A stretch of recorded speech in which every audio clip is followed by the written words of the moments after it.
Hey, how many hunters do you have? One so far. Two? One. One. Okay.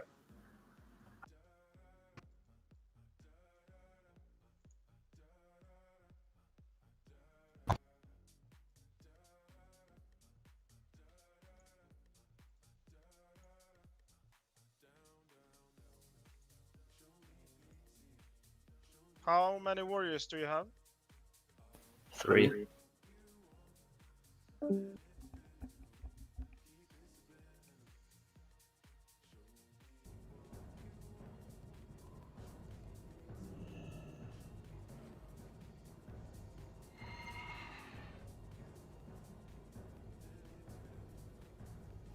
How many priests do you have? Two. Go shopping somewhere else. 2? We have only one slot. Even don't have Yeah, one. no, but I'm just checking if we can make 3 groups instead and get these other people that are looking for group also if we double queue. No. But I'm gonna calculate. You said 2 priests, yeah? Screenshot.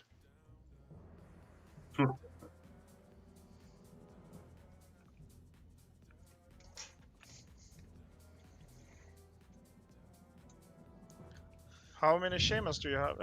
No, druids. Two. Sure. Yes.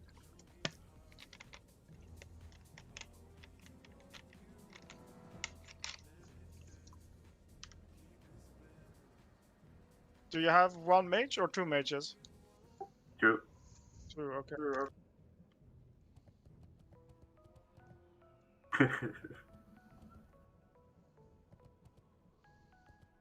How many rogues do you have? No one. How many warlocks? Fireworks. They Two warlocks. Yeah, two.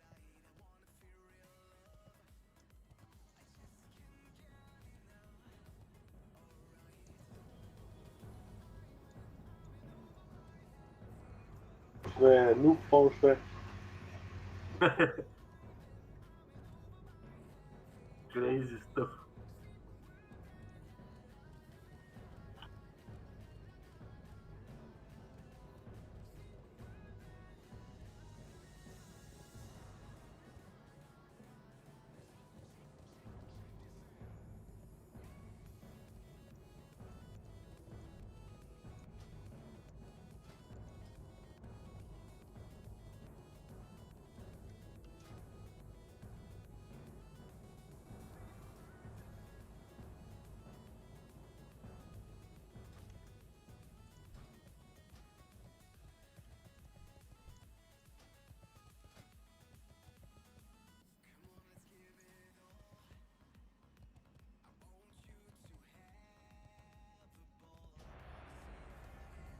Ooh, hip hop. Let's go.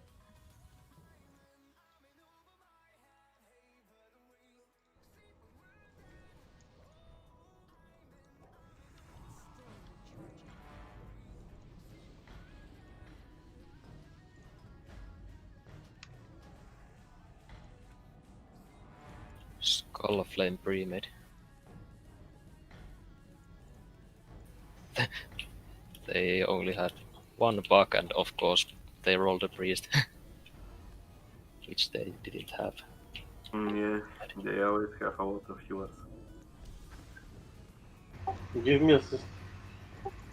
Or fix the group.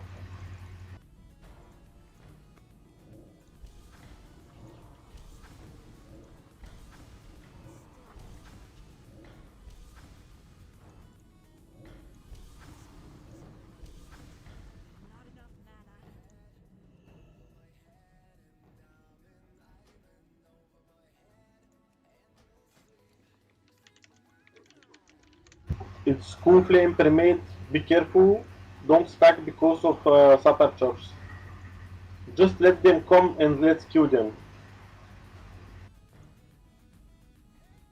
They probably shall fix me, like always. They will come, I'm sure.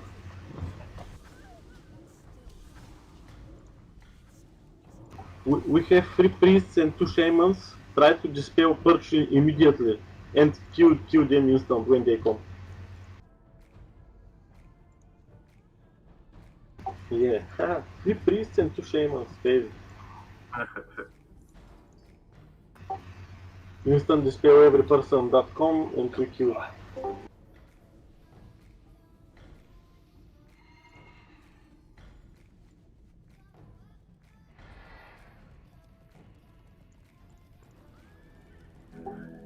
They probably all shall go at the ascent. Listen the report. Scout. 2 people going LM on Warlock. No, he's indecisive. Yeah, I he's will. going. Okay, Warlock and Mage go Lumbermill. Yeah. 2 people going GM.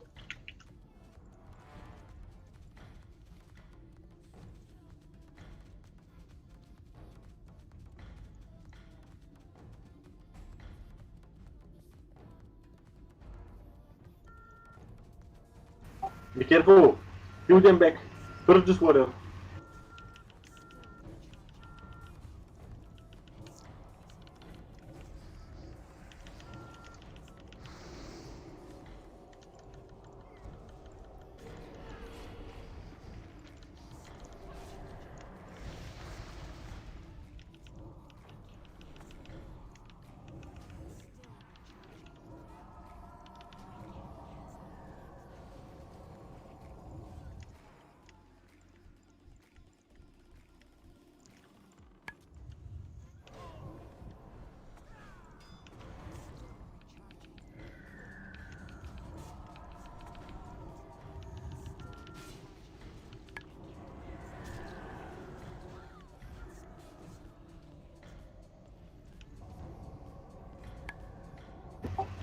Try to dispel them out, guys. Purge dispel.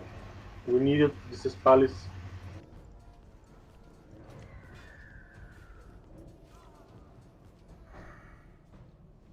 Peel them back, they are coming. Peel them back fresh.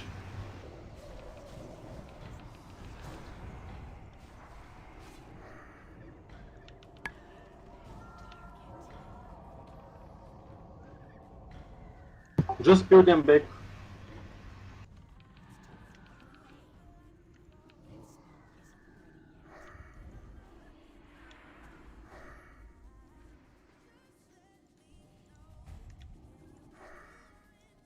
Reporting coming. No one on farm. They're going LM. We can Alam. come Lumbermill. They are all going combat. All coming to LM. I'm going farm.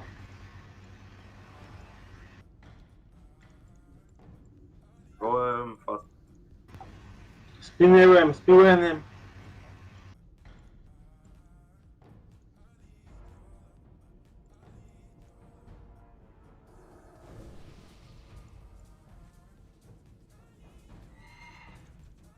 Fast and forever go help LM.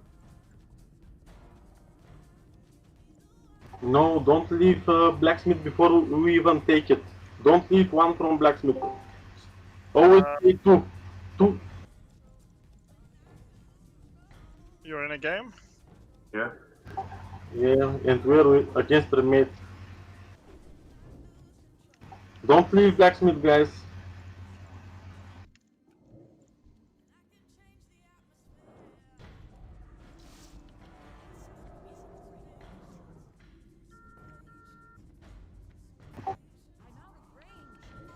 Reporting comings when you see them.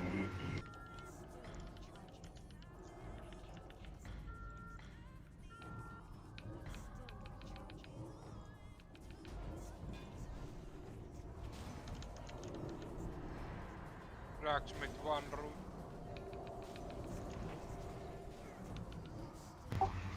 Somebody jump from lumbermill to blacksmith now.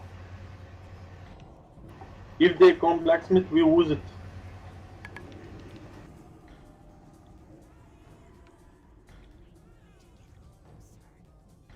I might ninja GM, but I'm gonna need help.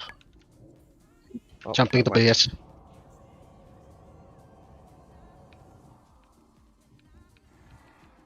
Farm is still clear.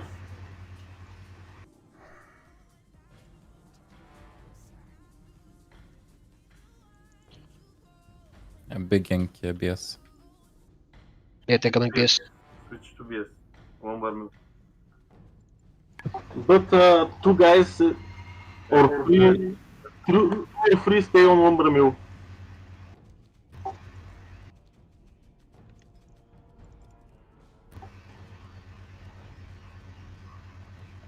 Two guys at least stay on Womber Mill.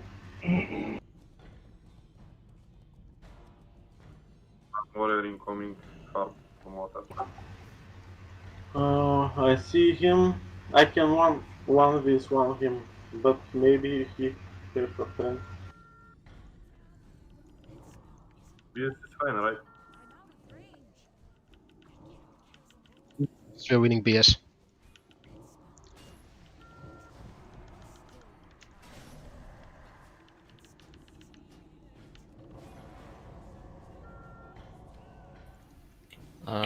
Three coming to LM. On my way to LM. BS Yeah, counter. also help them. No, but only two coming to LM. One went back to stables. Okay. BS fight. How is it? Blacksmith report. Report status. Clear. Yeah. Farm clear.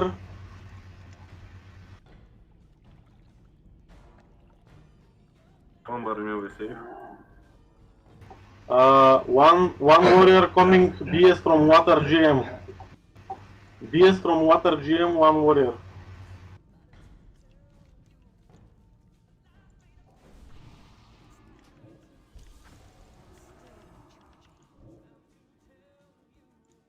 Let's stay like this till they probably bend.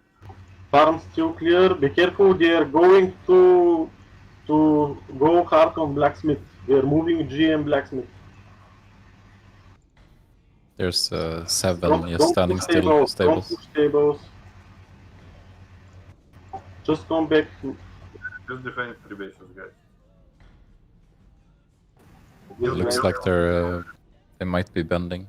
Yeah, I think they're not moving. How is that gold mine? At least If 4 people. They Go, man. capture GM, we go. They're waiting at stable, so go gold mine and let's gather up. Yeah, Anchors, let's go. Or not? Yeah, they have 4 They here. are not. So far, the people. So they are changing, okay?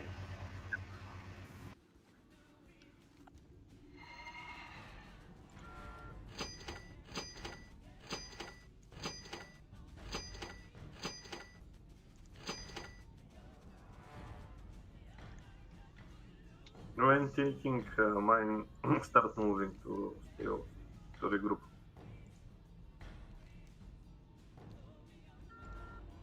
People from LM and farm to Kengo. No, I don't trust this kind of freaks. I will stay on farm for now. Okay. Your choice.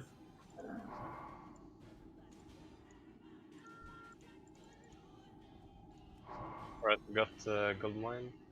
We get the stable soon too.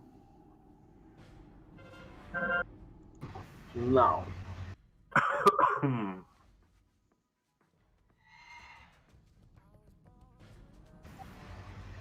They for kills, so be prepared. Don't go yet. Don't go yet. I'll go back. They are more out than us at stable. I'll go back.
They're coming many on Homer view.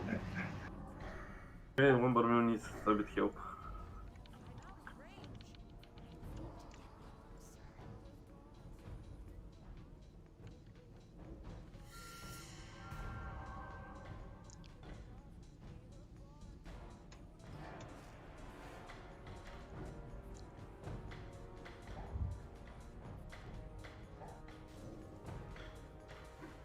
Shrey, go talk with not a tank.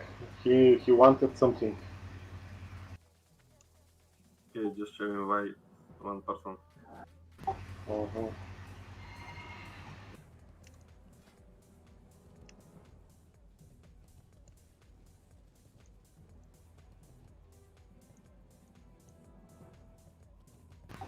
So should we queue then talk?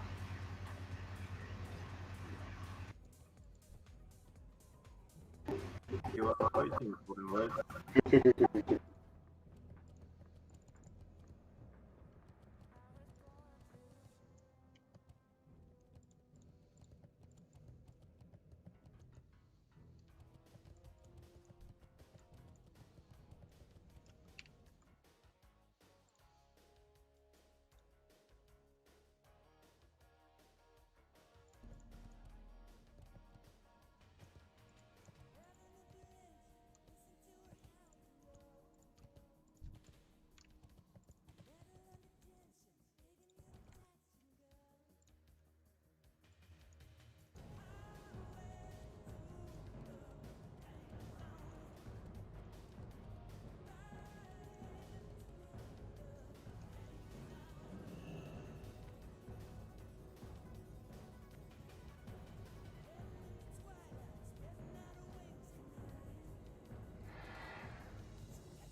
Fonshui, one row full with you. What But how many shamans we have? yeah, but invite further people because you too much fun. On Shui. Hey, Fonshui, Kuruta, how many shamans are you? We're just one shaman. no, one, only Fonshui. Like I'm One thinking shaman. if we're gonna make one AB group and one AB in Warson Gulch. So one group with 15 and one group with 10. What do you guys say?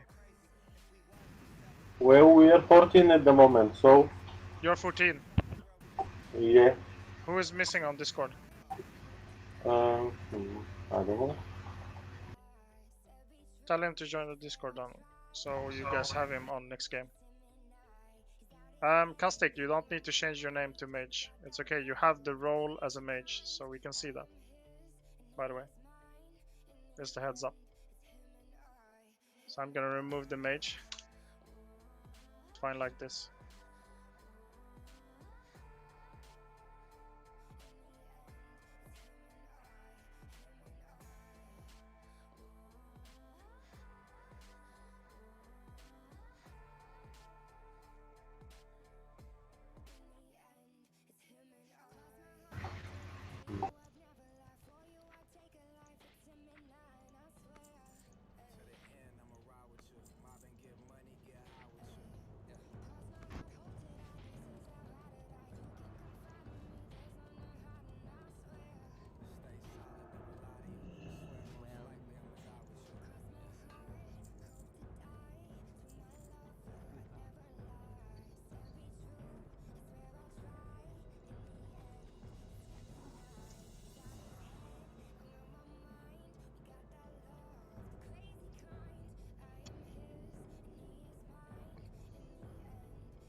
How many hunters do you have?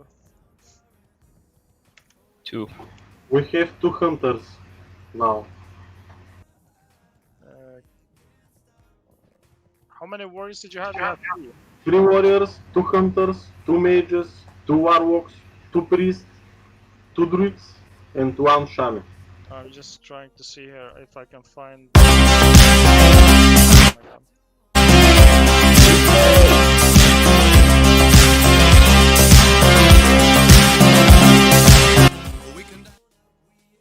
Okay, there's like 4 warriors waiting to join and 2 hunters.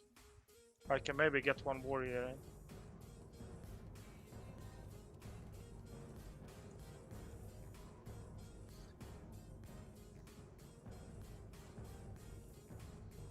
Okay, this me 6 is really bad. I'm gonna disconnect him. If you wanna play music, don't write like we have written. If you scroll up, you write that line and then play. It's gonna be with the other one instead. It's gonna be better music.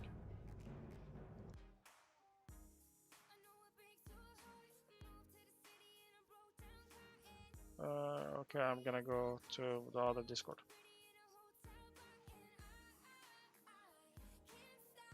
So, what are we doing? Because our queue will pop soon. I was disconnect from Discord and probably miss a lot. If you invite this roach that want to join, we are Who complete 15? Yeah. I try to invite him. Yeah. I'm already here, so well, I don't mind if you guys wanna play one game.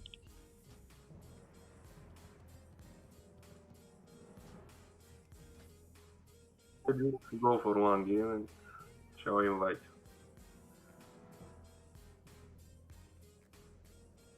Yes, I'm Kurtu.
The pop.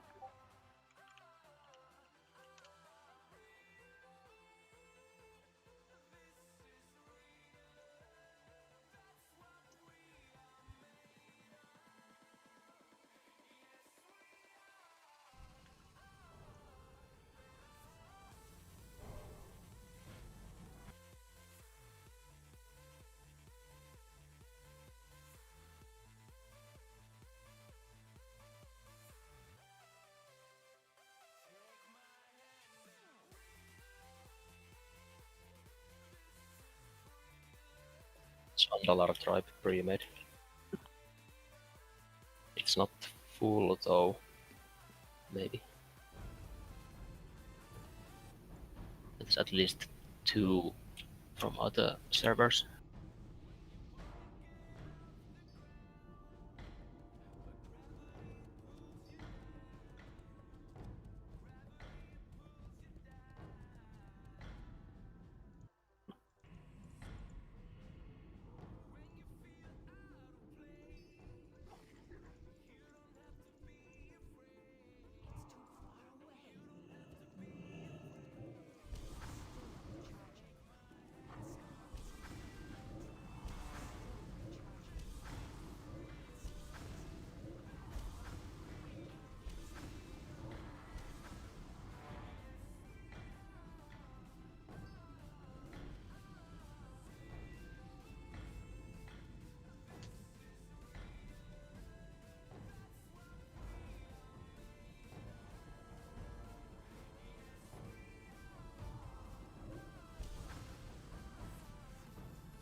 Alright, see what happens.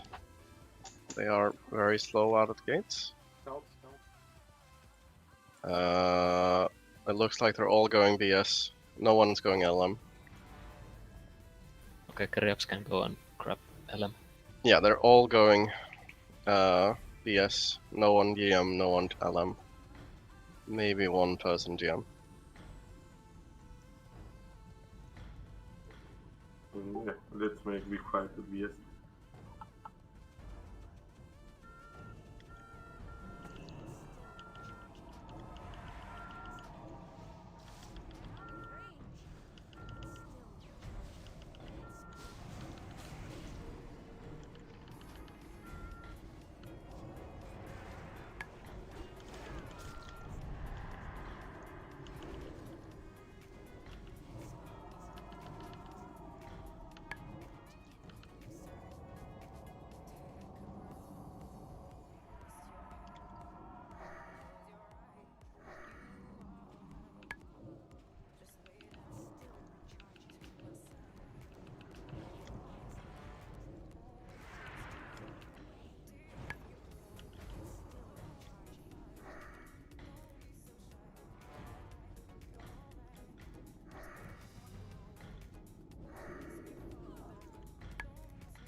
Good job. Let's go.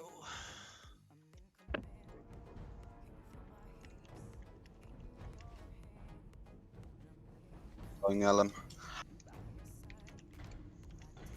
LM is safe.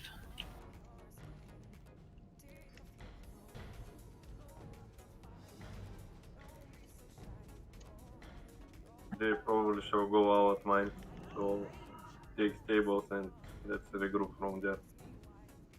They're chasing the cow. And they're going in BS. We can come at BS here Yeah, they're coming again. again.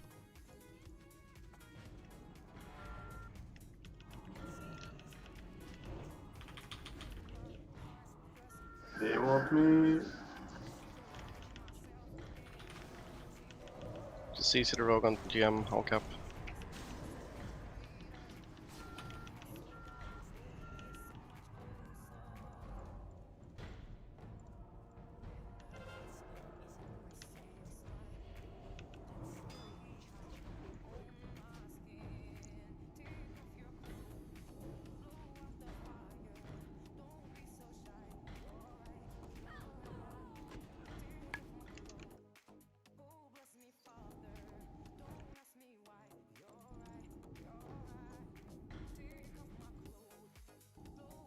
Guys, you wanna kill the healer over here? Probably they shall vent now. Yeah, they vent. Let's go chop them.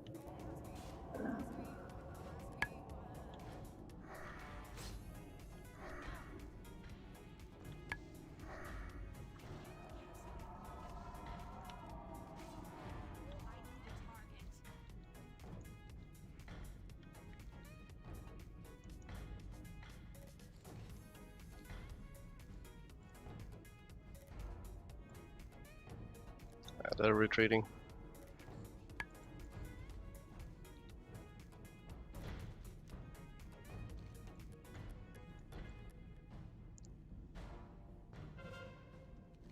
Go for Q, so gather up a bit.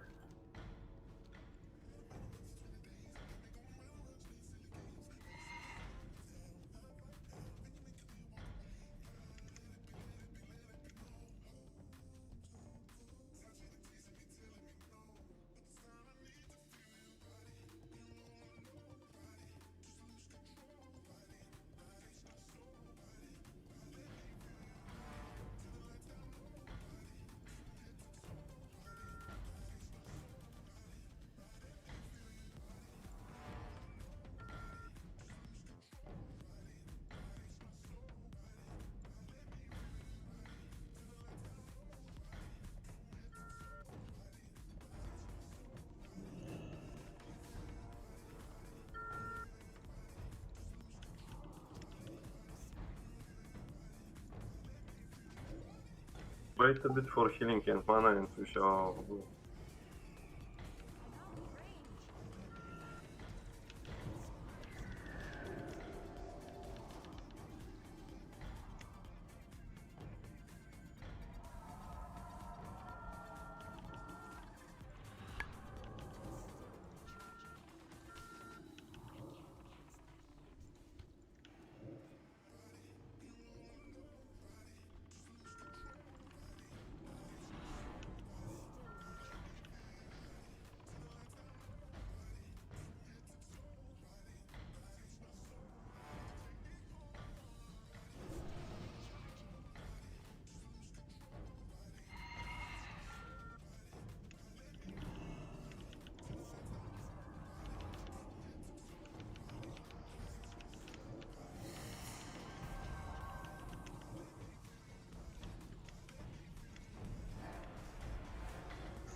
GG.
Pala is down. Pala is down. I killed Pala.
Pala is down. Pala is down again.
Nah, that is the thing that drives me.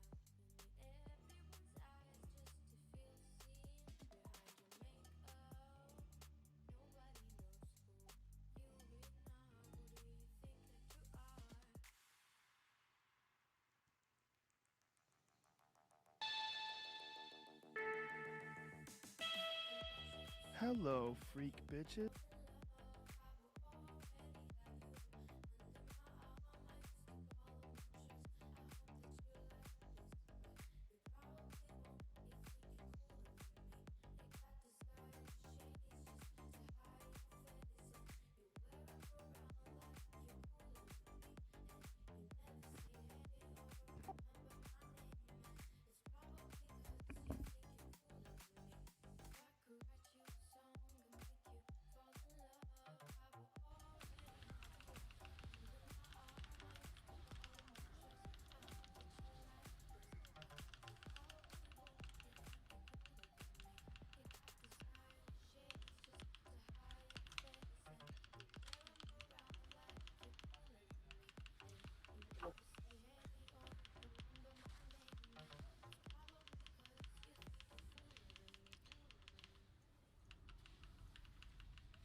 someone come and dispel me with this? Can you dispel me?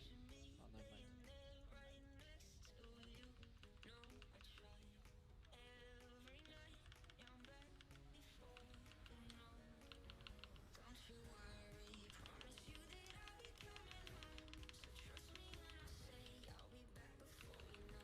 Pala sacked.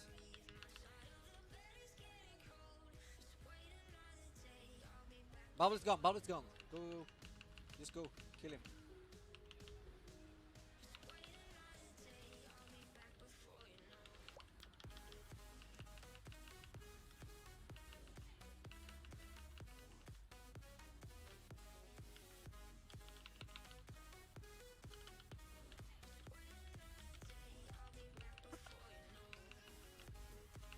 They got the fucking...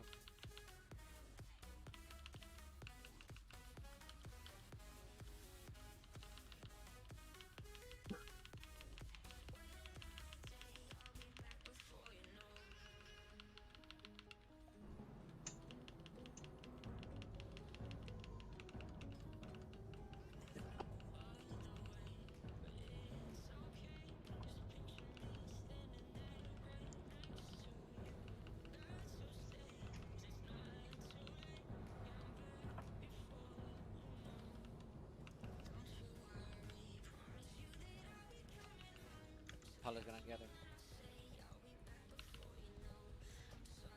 Nice. Take the play.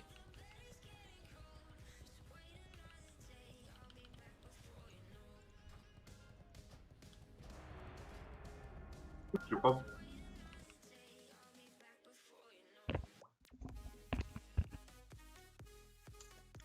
The craziest about weak people. I'm so terrible.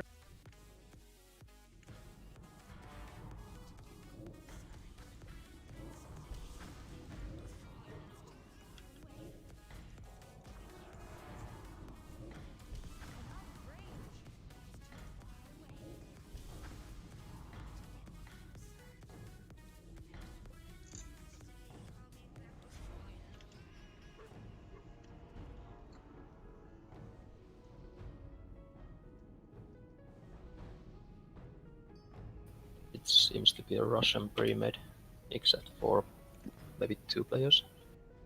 3. Send one roach where on straight on tables or GM. Kurtu, I'd like to go stables if possible. Or do we try 3 cap first, or... Yeah, better go GM, we shall need that information. Alright.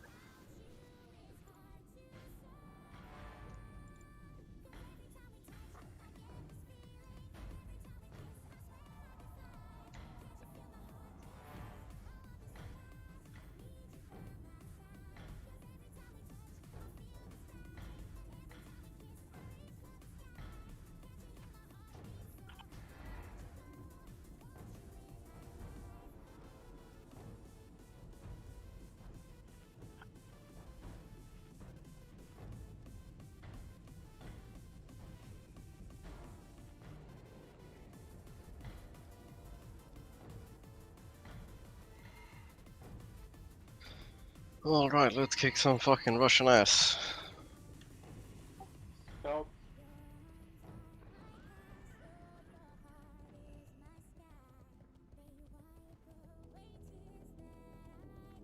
And they are off. 1 rogue going GM. 2 rogues going GM. If you want, just go straight to tables in this case. Yeah, just straight to tables. How many number no?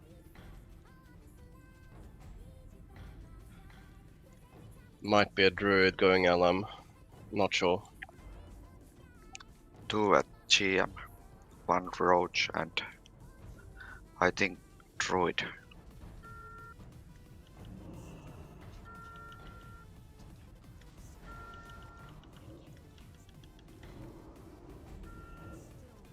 No one at the LM so far. I'll need the assist at GM. Foxton will come. I'm going back to farm. There is 2 roads from GM to farm.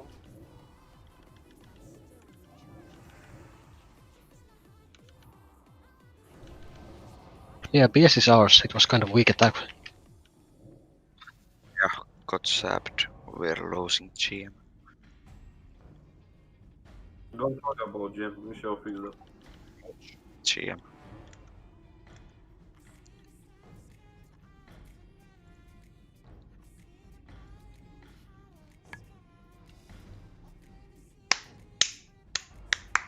Take fast GM and let's gather stables after that. Go get GM now.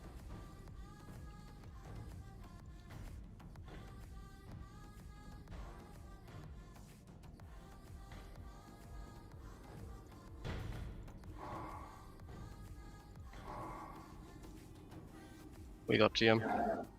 Probably they show bending because they don't move from stables. So start moving to stables. They probably show fight there, so don't expect they to surrender. Shall try to slow as much as they can.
And one warrior going for GM.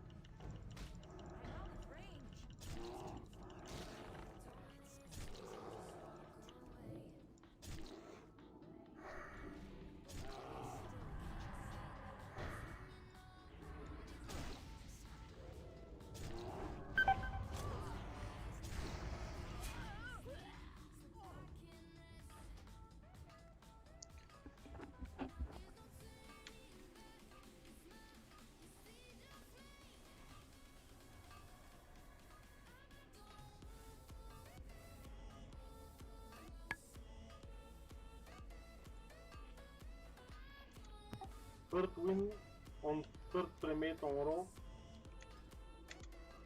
Good job, good job.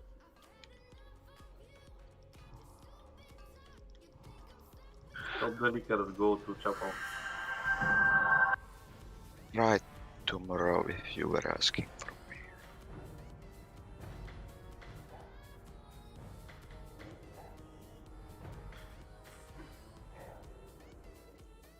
What do you mean? May your flames never dawn. Loktar. For the Horde.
it's starting soon.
Q popped.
It's a pug. Lots of hunters, lots of druids.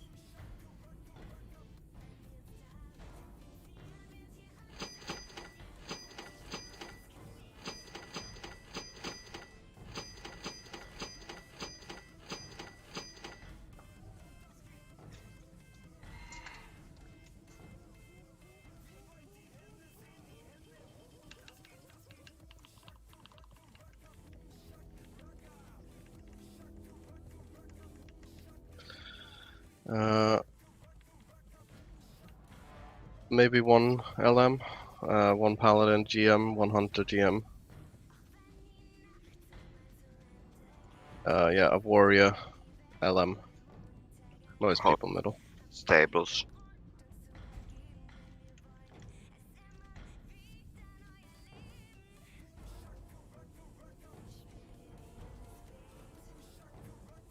I'll come assist BS. They got so many guys as GM.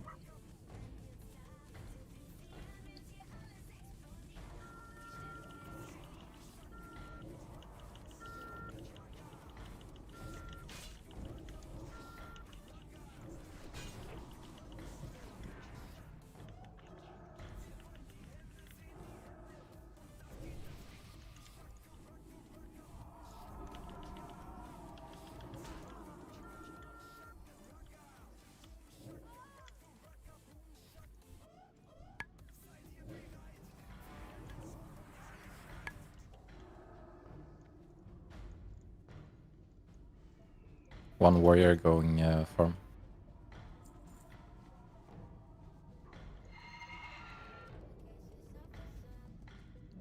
Yeah, he's gonna cap it probably. Yeah, I don't think I'll make it in time.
One hunter coming to LM.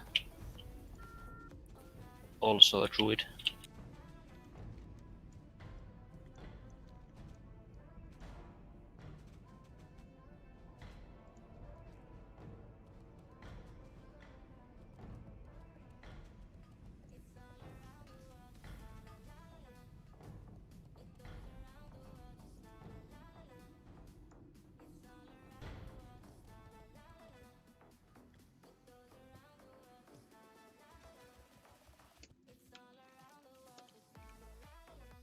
a mage and a shadow priest coming to Vellum.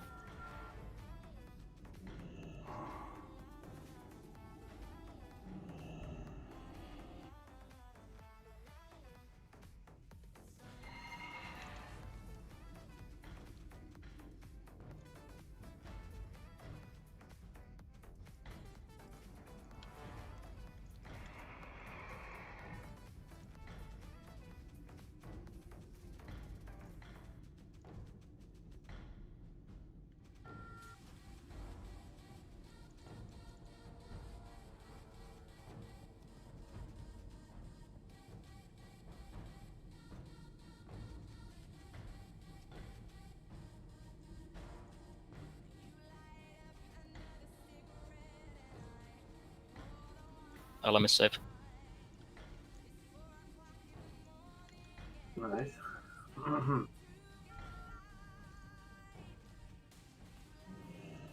Show needs a bit help, but world might need more people.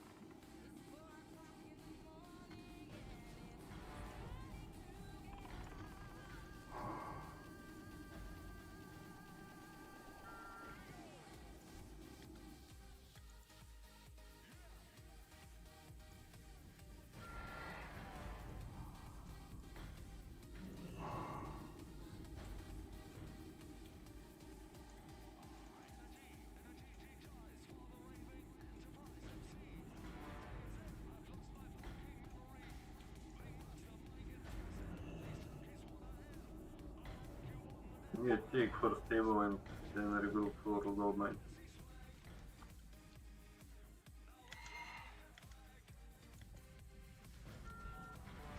How is farm?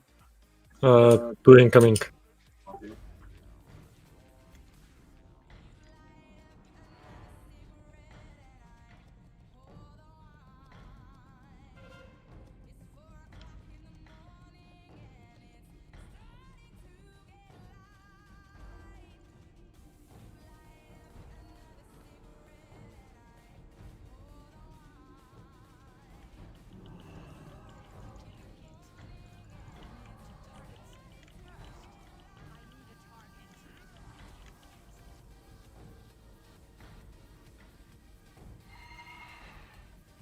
Let's block them away from the church.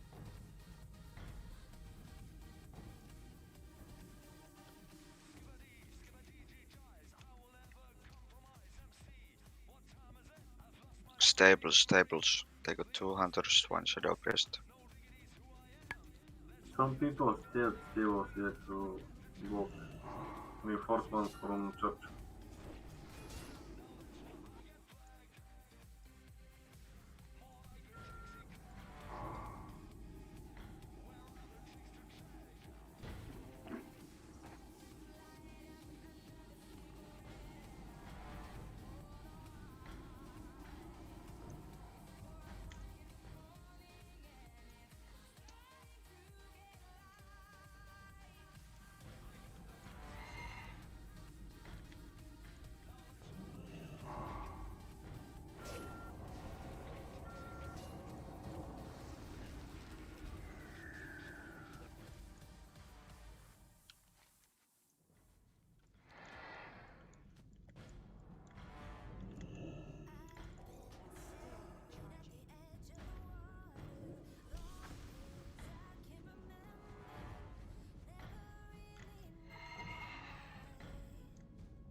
How is the gold mine fight?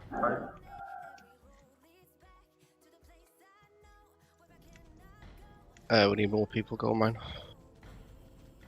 Can't take it.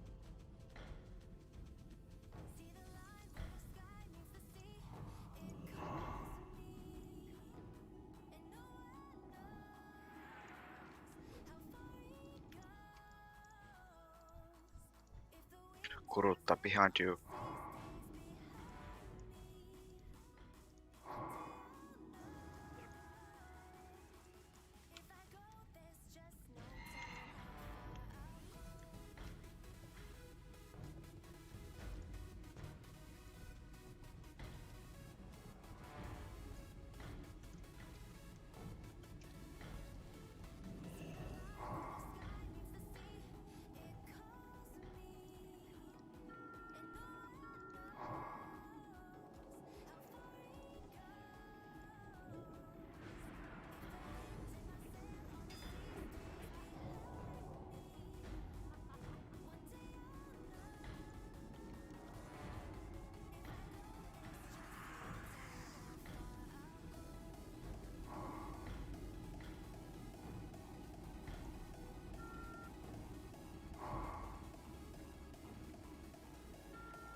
Anchor, sir, go help to GM. Helping our fellas.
Four seconds. Ah, just interrupted.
Feng Shui. Hello. How many healers do you have? Hello. Huh? A what? A lot. Like 2 price and 1 druid. Okay. I'm gonna lose. Oh, okay.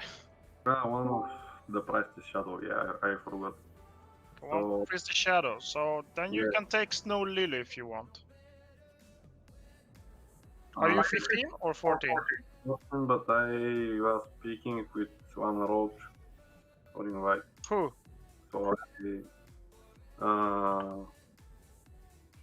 who was sick? Namaleka something.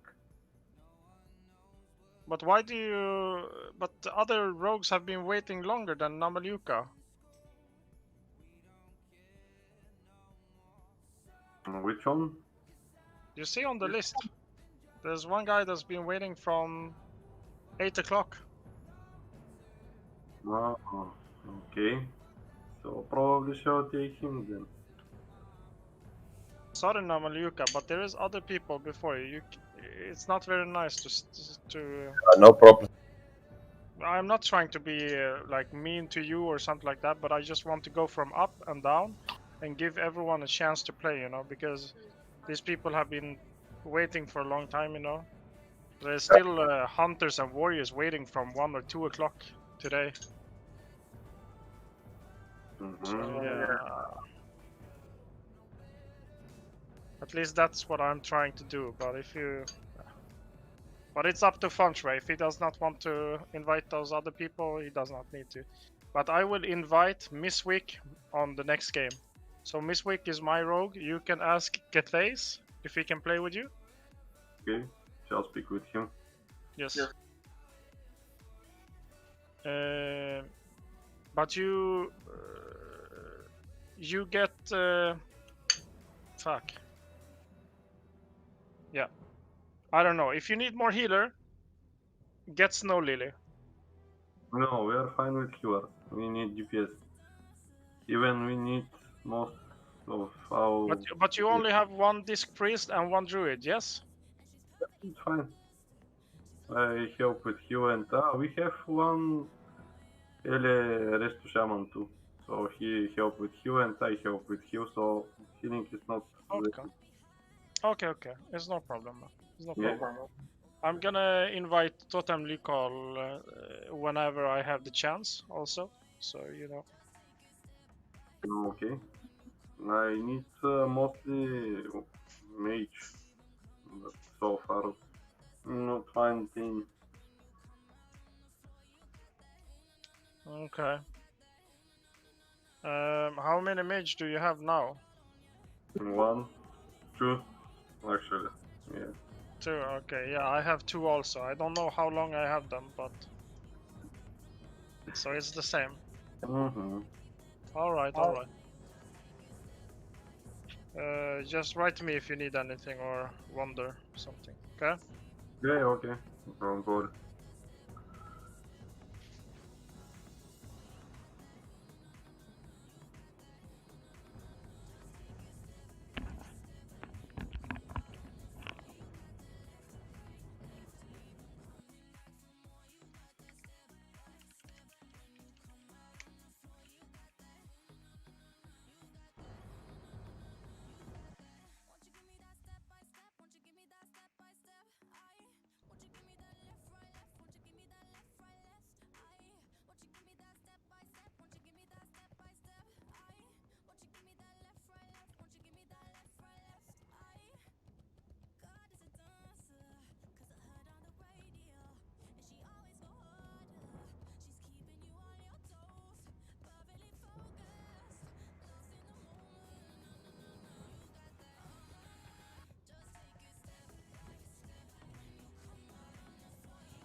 Q pop. Let's go.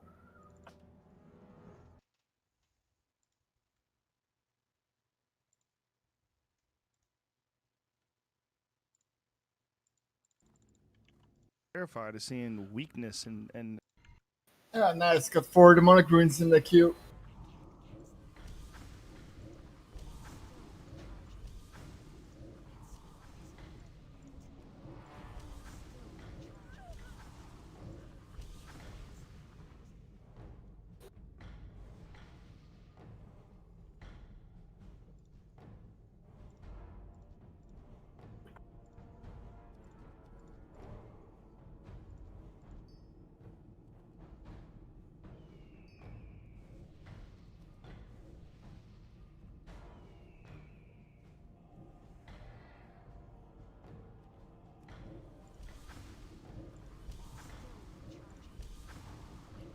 It's a bug.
No one going LM.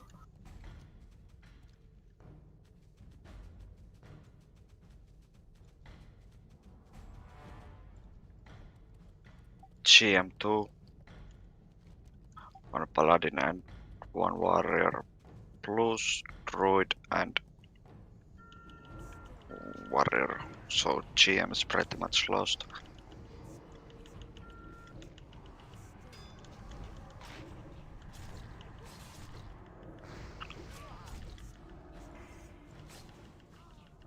I'll continue to stables. Let them have GM.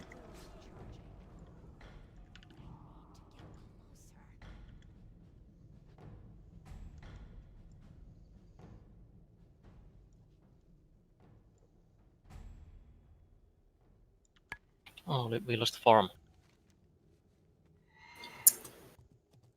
Nice. It's a paladin, he's going to LM now.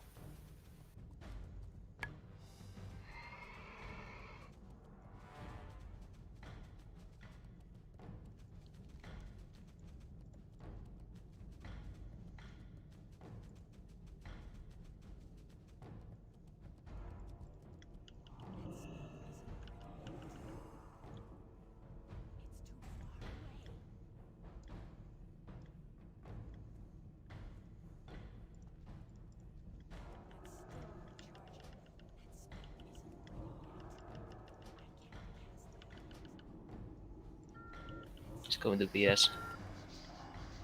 We're gonna catch him.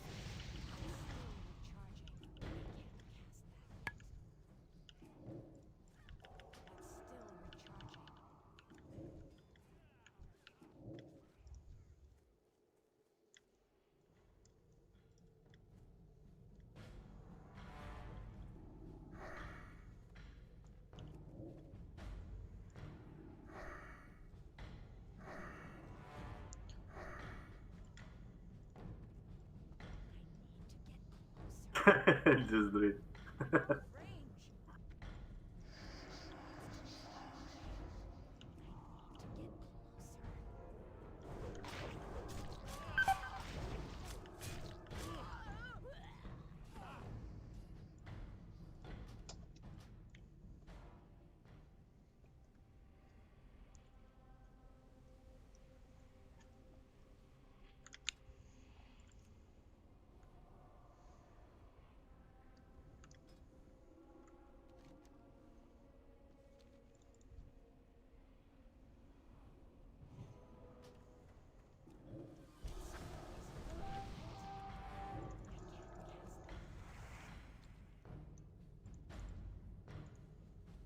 cap it.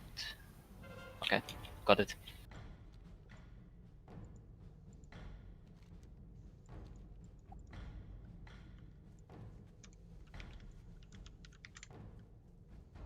Oh, LM.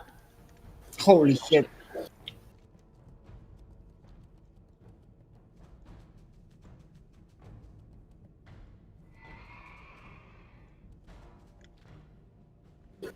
He's probably going to the farm. I'm gonna go that way.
How is BS?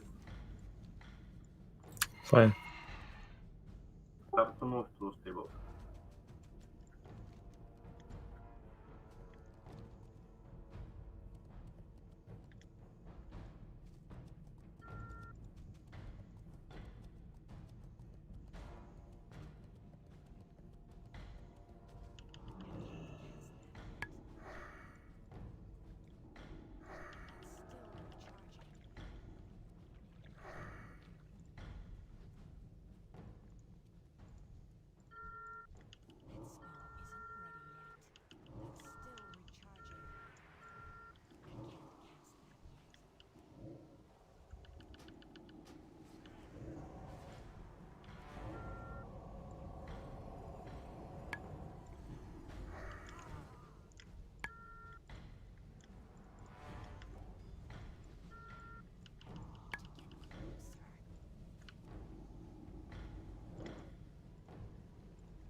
Anchors move from Bomberman.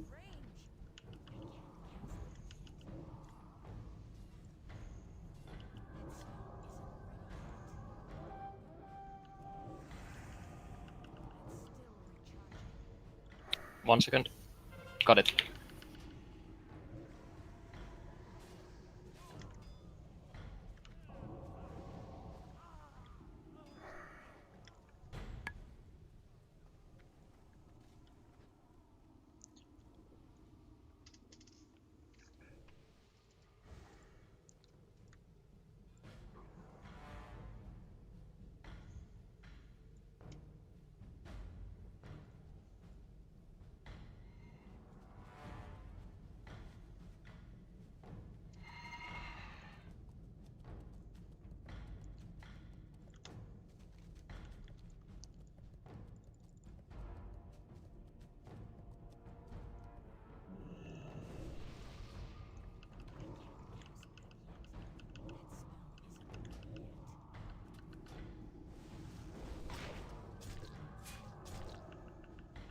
I think one druid is sneaking around Yeah.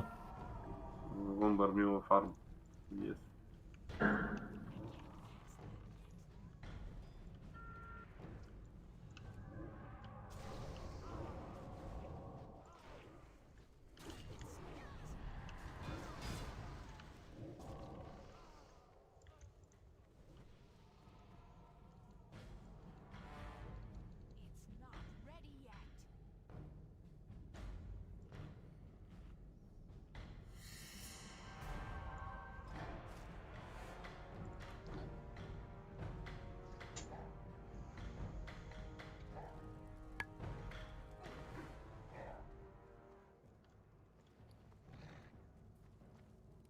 Yo, anyone want a duel outside Orgrimmar?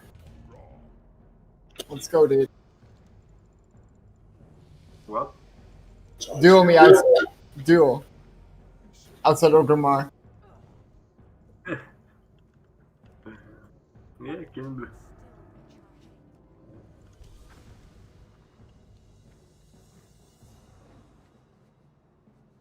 Let's make some fun.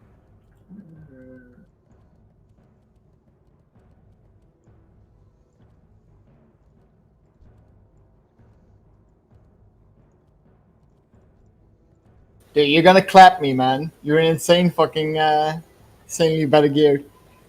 No, I shall not fight with you.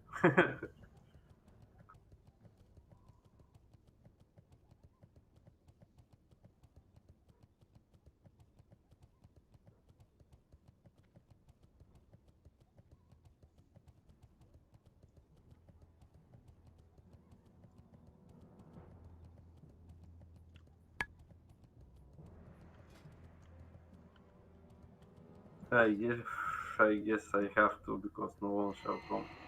Come on, guys, let's make some fun. Fuck Yeah. that queue anyway.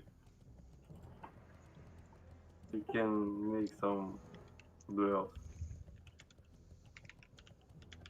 Oh, actually, I have to take some pots.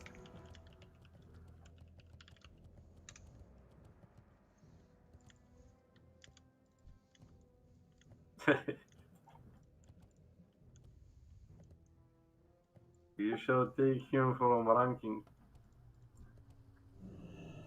Very cheap.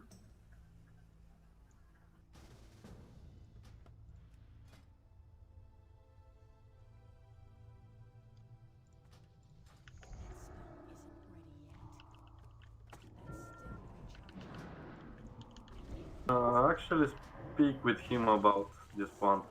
I take him free will to do what he likes, so just speak with him and find a solution.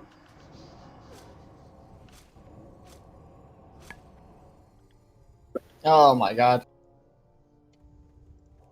Shadow Priest is so broken, dude. It's insane. Yep. Don't have any chance with them. If you have luck, probably the second shoot fight shall over.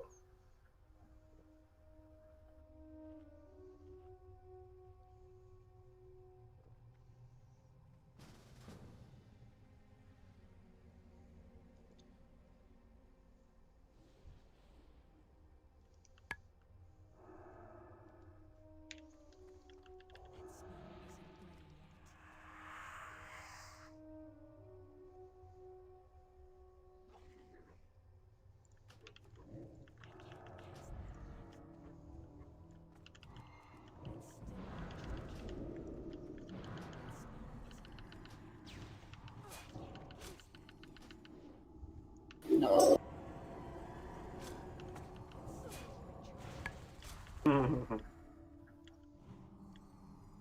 GG.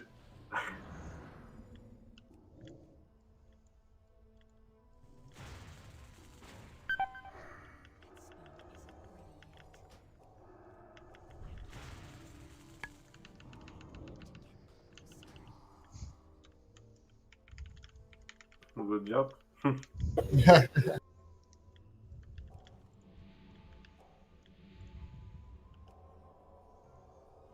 Good duel.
Give a sec, mana.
just in time. You do it. Keep up.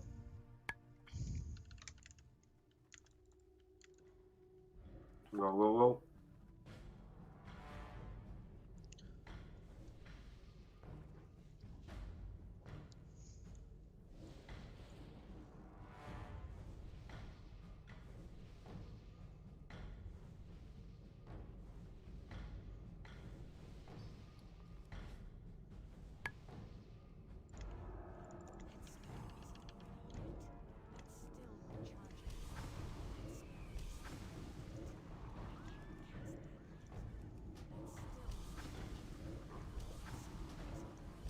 Another bug.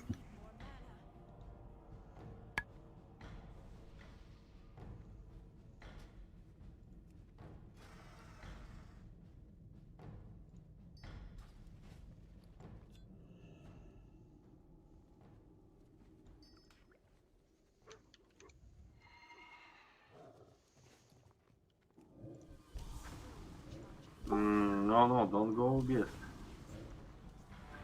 Go, yeah, go with, go GM or stay or something like this. Even secure gold mine with both, or you can take it.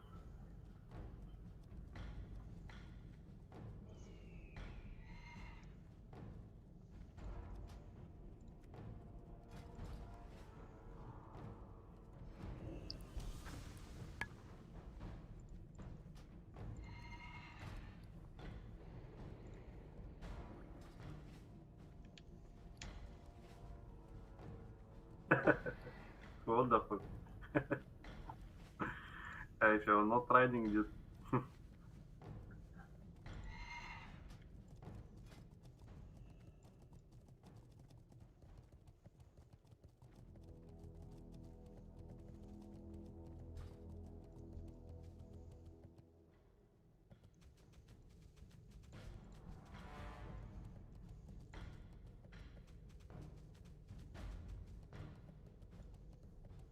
At least 5 people going LM. 6 now. 3 guys GM.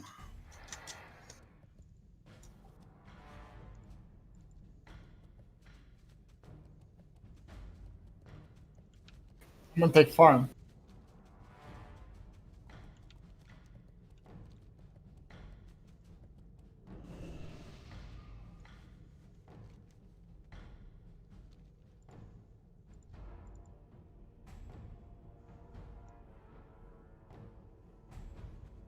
Can you stab him? Kiitos. Do you need help at lumber mill? No, it's fine. Now we're good. GM needs assist. Jim.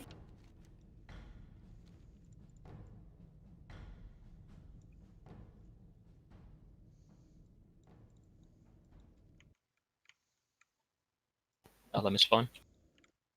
Should we push tables? Go ahead. How is Jim? GM is good. Okay, let's go.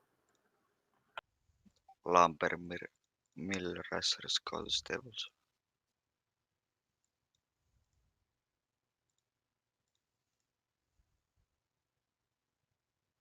Group together here.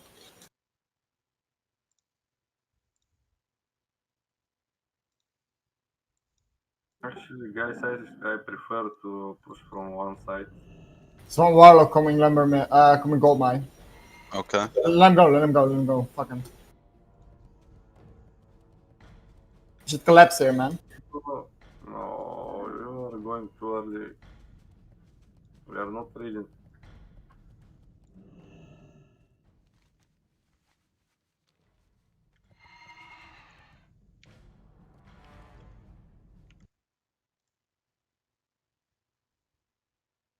Polymorph spell.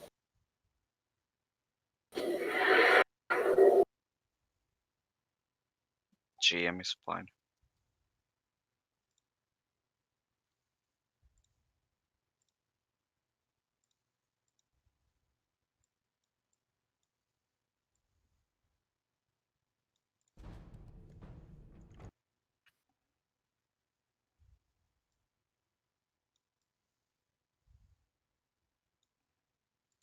and just being pathetic. I'm Nice. so terrified of seeing that in myself. I see it in other people, and it smells. I smell it like a drug sniff. Go fast, Choco.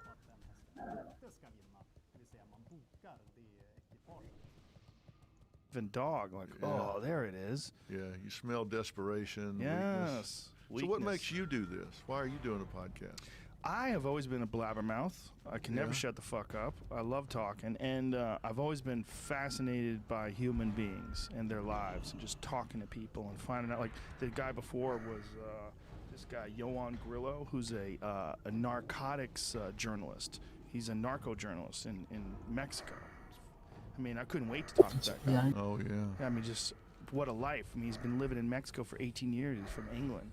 And he's still alive. Still I mean, alive. that's something right there. Yeah, and he was telling me about friends that have been killed, and he's been in some sticky situations a few times, and I'm just fascinated by people and what they like to do. I'm fascinated by athletes. I'm fascinated by physicists. I've just always been very, very curious. And I've always recognized that everyone thinks about things differently, and that I could take a little bit of something from everybody, whether it's from a book or it's from having a conversation with someone. I can gain a little bit of experience, a little bit of knowledge, a little bit of insight. Yeah, you're naturally very curious. Because I listen to your interviews, and you're naturally very curious. You don't struggle for the next question because you really want to know something. That makes it much easier. I was very lucky that I found this.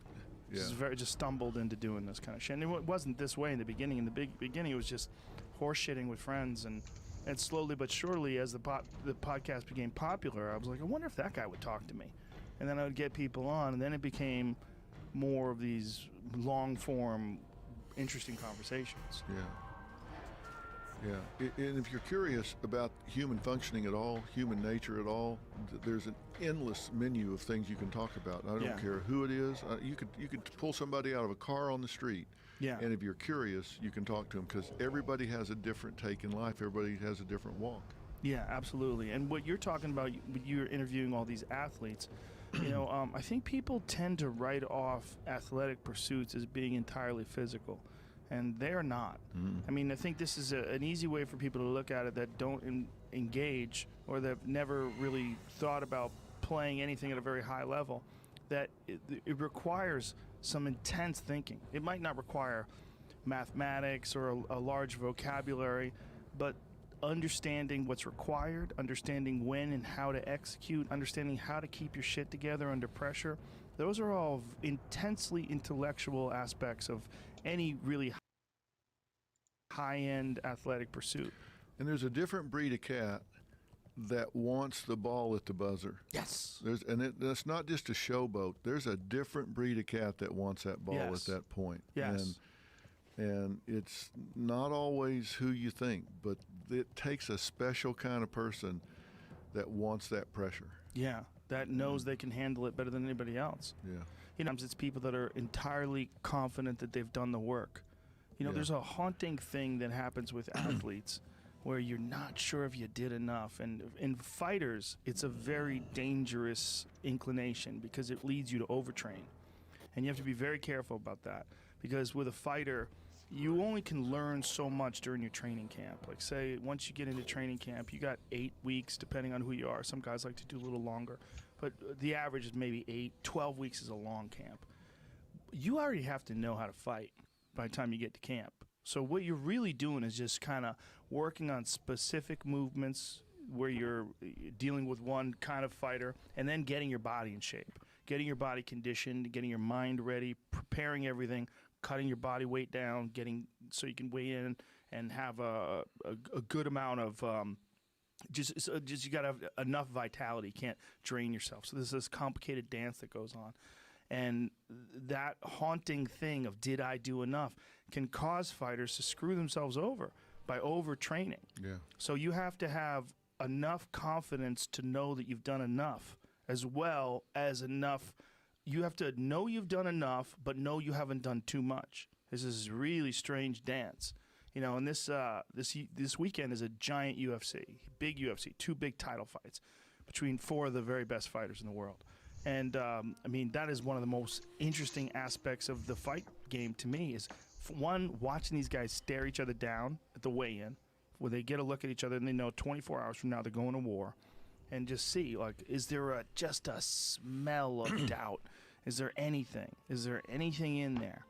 You know, and just knowing that this is probably one of the most difficult things in all of athletics, and that these guys are going to they're going to apply their trade in one of the most complicated things. It's a battle of physical, mental, of mindset, of will, of conditioning and discipline, and then it's also, there's a lot of random shit that happens. Do you think a fight can change at a weigh-in when people are looking at each other? Yes. You think it can change. It can shift right then? It can't change for everybody. Like, you could look at John Jones sideways, upside down. You could stick your... it ain't going to affect shit. There's some guys that are just locked down and bulletproof. John Jones is bulletproof. There's certain guys that are just bulletproof. They just look at you and, like, they know what to do. There's a reason why he's undefeated. You know, he knows how to do it. But then there's other guys that, like, maybe they're like fucking... Maybe it's 80-20...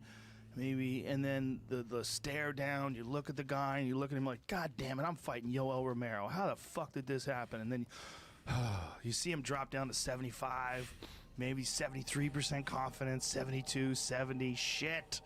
They look at his traps. He's got a neck that starts at the top of his head, and you're like, ah, fuck. You know, there's certain guys, they're intimidating at weigh-ins too. Yeah. Yeah, it can change a little bit, but not for everybody. There's certain guys that just...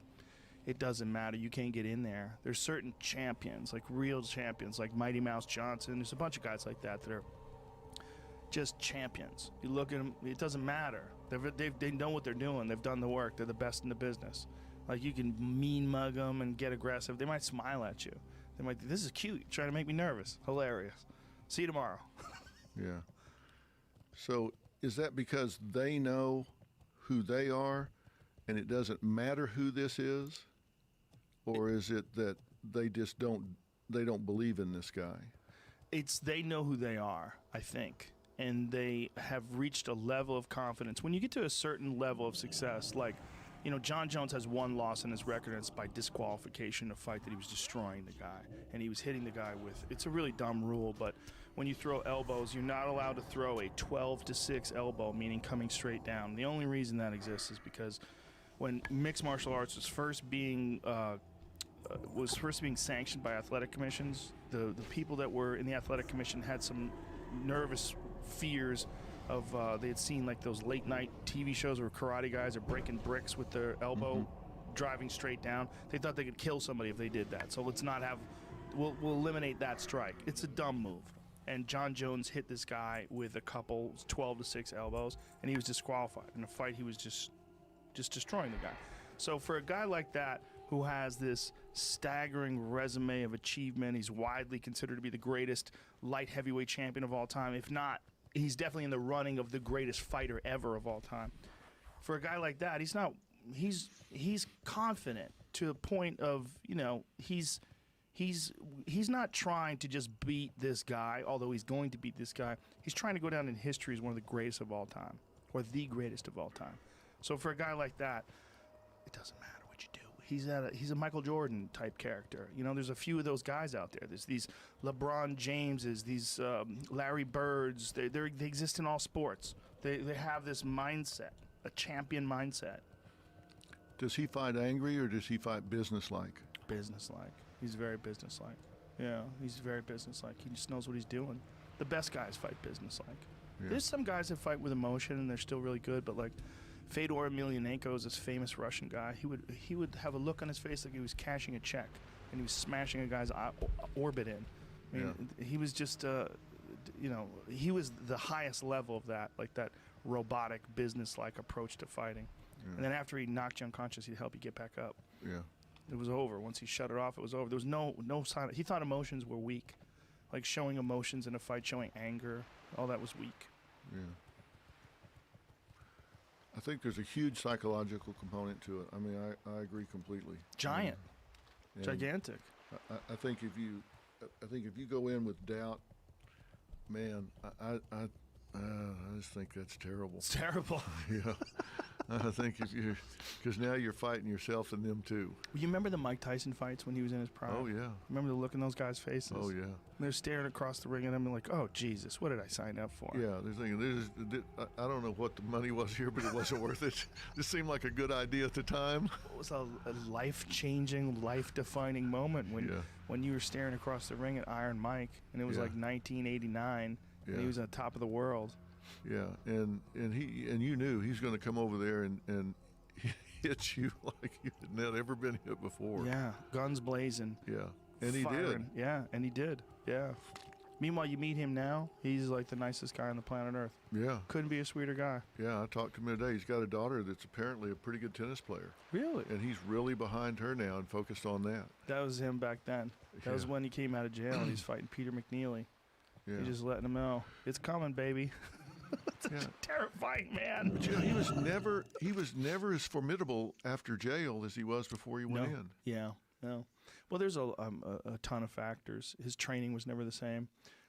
You know, he lost that connection with Customato. You know, he had Customato training him when he was at his very best, and then Kevin Rooney, who worked with Customato and Mike, trained him after that, and then they eventually parted ways. And that was before the Buster Douglas fight. Remember, he had guys in his corner that didn't even have an end swell. I mean, his eye was swelling up, and they didn't even have ice to put on it. Yeah. Yeah, there was a lot of factors. But also, you know, when I talked to Mike on the podcast, one of the things was, and this was just him sort of coming to grips with the fact that he never really had a childhood. His childhood was from the time he was 12 years old. Customato took him in, was hypnotizing him and teaching him how to fight. Teaching him how to fight and hypnotizing him to be a machine. Just going, you know, like he was literally saying to him, you don't exist. The task exists. The job at hand exists. And you're going to go out there and you're going to get the job done.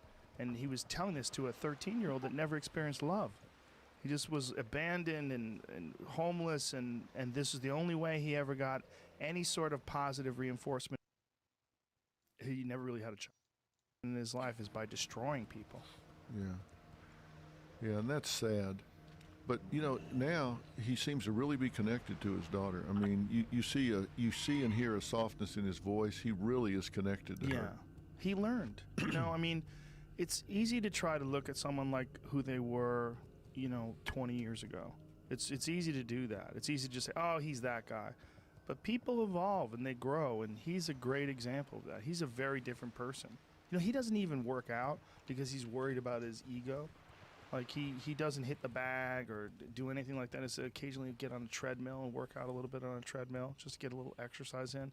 But he's worried about feeding his ego. He's worried about, like, looking at himself in the mirror and bringing that old monster back again. Really? Yeah, that's what he said.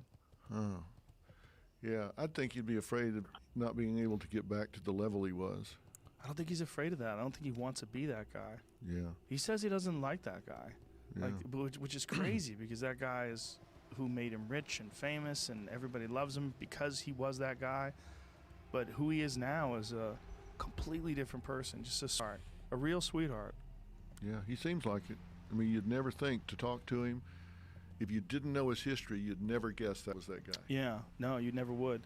Yeah, I think the psychological aspect of fighting is one of the more intriguing parts of it to me. And, you know, for me, it's like probably one of the reasons why I got interested in psyche in the first place, and the way people think about things, and weakness, like real weakness. Like weakness can get exposed in a variety of different ways, but in competition is when you really see it.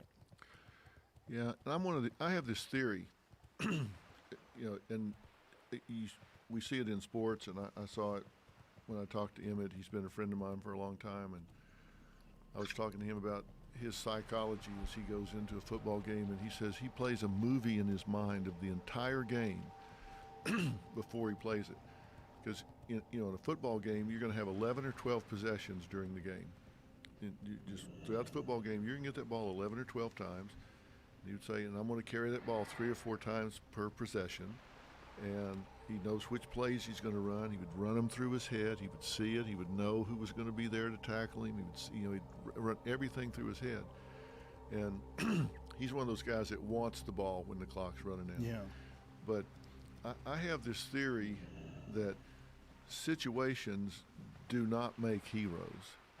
Situations expose heroes. And I saw that in Katrina, the hurricane that so devastated that one neighborhood. What ward was it? Was it the 9th ward? I forget which ward it was that got so wiped out when Katrina hit New Orleans. And there was a guy down there that had been really quiet. Nobody had ever heard anything out of him. He was an older guy, lived in a house, stayed to himself. And that night, when the water was at rooftop level, I mean, he swam rooftop to rooftop and saved 6, 7, 8 people, got them out of there. And he didn't make it out, but he got 7 or 8 people out of there. And you go back and you check his history, and he was a military hero. He just sat quietly in his home, and when the situation came about, it revealed who he was. And I think that's what happens. I think if you've got a hero, they just sit there until a situation reveals who they are. I don't think it makes them a hero. I think it reveals that they're heroes. And I think that's what happens to people. They are who they are until they get, and then the opportunity comes along and they're going to show you who that is. And they may show you they're a coward, or they may show you that they've got the focus to hang, or they may show you that they're a hero, but life circumstances are going to come along and they're going to show you who somebody is. Yeah, I completely agree. And I think what's also interesting is when someone does get revealed to be a coward, they can become a hero, but it's very hard. It's very hard to get past the memory of you being a coward. Well, and I'll tell you why I think that's true if you want to know. Please. I mean, maybe you don't. I want to know everything. Going off on a tangent. Come on. No, I think we learn about ourselves, and everybody talks about self-esteem and self-worth, but nobody ever talks about what it really is or how we get it. And I think about it in terms of self-attribution, because you know how you form opinions of other people. Like if you look at this guy and you maybe you work with this guy, and so you watch him across a couple of years, and maybe this guy shows up to work every day and he's there 15 minutes early, and he unlocks the place, gets everything ready, puts the coffee on, has his desk ready, he's all buttoned up, and man, when the bell rings, he's ready to go. And you just learn that this guy's buttoned up, ready to go, dependable, never misses, he's always there. So you attribute certain traits and characteristics to him based on your observations of him and your experience of him. Based on that, you assign certain traits and characteristics to him. But I say that's exactly the same way we form our own self-image and our own level of self-worth. We watch ourselves go through life, and we watch how we handle certain circumstances and situations. And that's why I say overindulgence is one of the most insidious forms of child abuse known to parenting. It's not the worst, it's just insidious. Because if you overindulge your children and do everything for them, you never let them observe themselves master their environment. You never let them step back and say, wow, I did that. I built this. I overcame that. I handled this. I did that. And so that's the same way we make our own self-image and level of self-worth. We watch ourselves overcome the 3rd grade. We watch ourselves stand up to a bully. We watch ourselves handle a test with the information that intimidated us, or we watch ourselves make it onto the Little League baseball team and actually get a hit when we needed to, or we watch ourselves get onto the debate team and actually argue something successfully, whether it's academic or athletic or musical. We watch ourselves do it, and so we go back and say, hey, I did that. I attribute to myself the ability. I can hang. I can do this. I can rise to the occasion.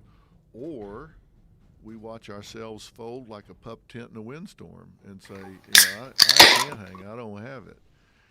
And we make those attributions to That's ourselves. the sound I like to we hear. shrink from the challenge for the rest of our lives until, like you said, it's hard to overcome But that. only if you Something start cold pushes you beer. up until you finally observe yourself overcome That's something. blasphemy. And I think that's how we form our level of self-esteem and our identity about who we are. And I don't think most people Room think about that. temperature Look back and say, beer is okay, the how did I get to be Joe Rogan as I sit in that chair? You have a self-image, you have a level of confidence, an ego strength, a level of self-worth. That's attributable to things you've watched yourself do or not do, achieve, not achieve, overcome, or whatever throughout your life. And I think to know yourself, you have to know what those things are. I think you're 100% right. And I think for children, participating in things that are going to test you is so critical. Giving them this opportunity to realize that there's a line between success and failure, and that you could push through that line. You could become successful at something. And watching kids, that's why I think sports are so important for children. I think, and that's one of the more insidious things about having these participation trophies for kids, where that nobody wins the game. Yay, everybody plays, but nobody wins. We don't keep score. Well, why the fuck are you playing? Yeah, I mean, that just goes down as an environmental non-event. Yeah. I mean, that contributes nothing to your definition. It's just something to do. It's also psychologically. Okay, I love GM like 7. It's very Only one LM, but he for turned back. your potential education that you would get from that situation. The bad feeling that you get when someone scores on you No one blacksmith? is What? motivation for you to be better at defense. What the fuck's going on? They might try to bunker GM. Do that. And of course, that applies to everybody. I get that. Not everybody is meant to be an athlete. So, okay, look, go do something else. Yeah. Be good at what you're good at. And if you really want to do it, well, you've got a long road. It's a Ben Blacksmith, though. hill. Yeah. Start running. Yeah, everything's not for everybody. So find what you're good at and watch yourself achieve in that lane. You know, that's like Rogue is going to black. There's no one there. I try to fly. I can play a radio that's got a big on-off knob. That's it. And so I don't try. I mean, that's. Or maybe I am. So I go in the lanes that I can do stuff and observe myself. I was in there. But I think you cheat kids if you don't let them observe themselves, face adversity, and overcome it. Absolutely. And it's also an interesting lesson to learn that life isn't fair. I mean, if you're a kid and you're playing basketball with a 15-year-old LeBron James and you're my height, you go... It's one warrior at the PS. This ain't going to work out at all. Yeah. You're looking at a On my way. This is not fucking happening. Yeah. And you have to be able to understand that and appreciate that. And then conversely, if you're very physically frail, you know, maybe wrestling's not for you either. You know, maybe you need to do something about your body before you engage in any sort of a combat sport. You know, they did an experiment back in, I think it was the 60s. They're probably gonna get LM now. There's no one there. It was actually, there is. short period of time, but they. But yeah, there's like they took students into 2, class where 3 they put are the going to steps of LM. learning the information so close together that there was never a failure experience. It would say like the War of 1812 happened in 1812. Then the next thing would say the War of 1812 happened in blank. Fill in 1812. I mean, come on, potted plant could get that. Right. So they put it together, and they would teach the information, and they would teach it to criteria where you mastered the information, you had it 100%. And they said, wow, this is great. Everybody learned it, so everybody made 100. Everybody got the information. They truly did learn it. There was no question about it. They learned the information. And so they did great. And then they took them out of that program and put them back in the regular classroom. And the first time they came to questions they didn't know the answer to, the first time they didn't get 100, they came apart like a cheap suit. They panicked. They didn't know how to handle adversity. They didn't know how to handle it when they didn't have the right answers. They didn't learn how to not be perfect. And so they scrapped the whole program because they said, you can't do this because that's not the way life is. Right. And you're not teaching them how the real world works. You might as well teach them to go on red and stop on green and then give them the keys and put them out in life, because that's not the way it works. And those kids were absolutely screwed up when they got into a truly competitive environment. It can't be success only. Yeah, it doesn't make any sense. It's not healthy. It's not good for you. You don't learn from it. I mean, the whole idea about school is you're supposed to be setting kids up for the future. You're supposed to be teaching them not just information, but teaching them how to learn and how to improve. Yeah, and that worries me. I read that story not long ago when these students, I think it was at UCLA in law school, complained and got a professor either disciplined or fired because he required them to take a counter argument over something controversial like Ferguson. He said, I want you to, I know that you're all on this point of view. Now I want you to prepare an argument for the other side. Mm. And they all said, oh, that's upsetting to us. We just can't do it. And they went to the administration and complained. Wow, that's crazy because like, you are may you have kidding me? to, as a lawyer, you may have to represent someone who's done something you don't agree with. If that's what you want to do for a living, right? I mean, are you kidding me? They were like needed therapy. And I'm like, what the hell has happened here? Oh my God.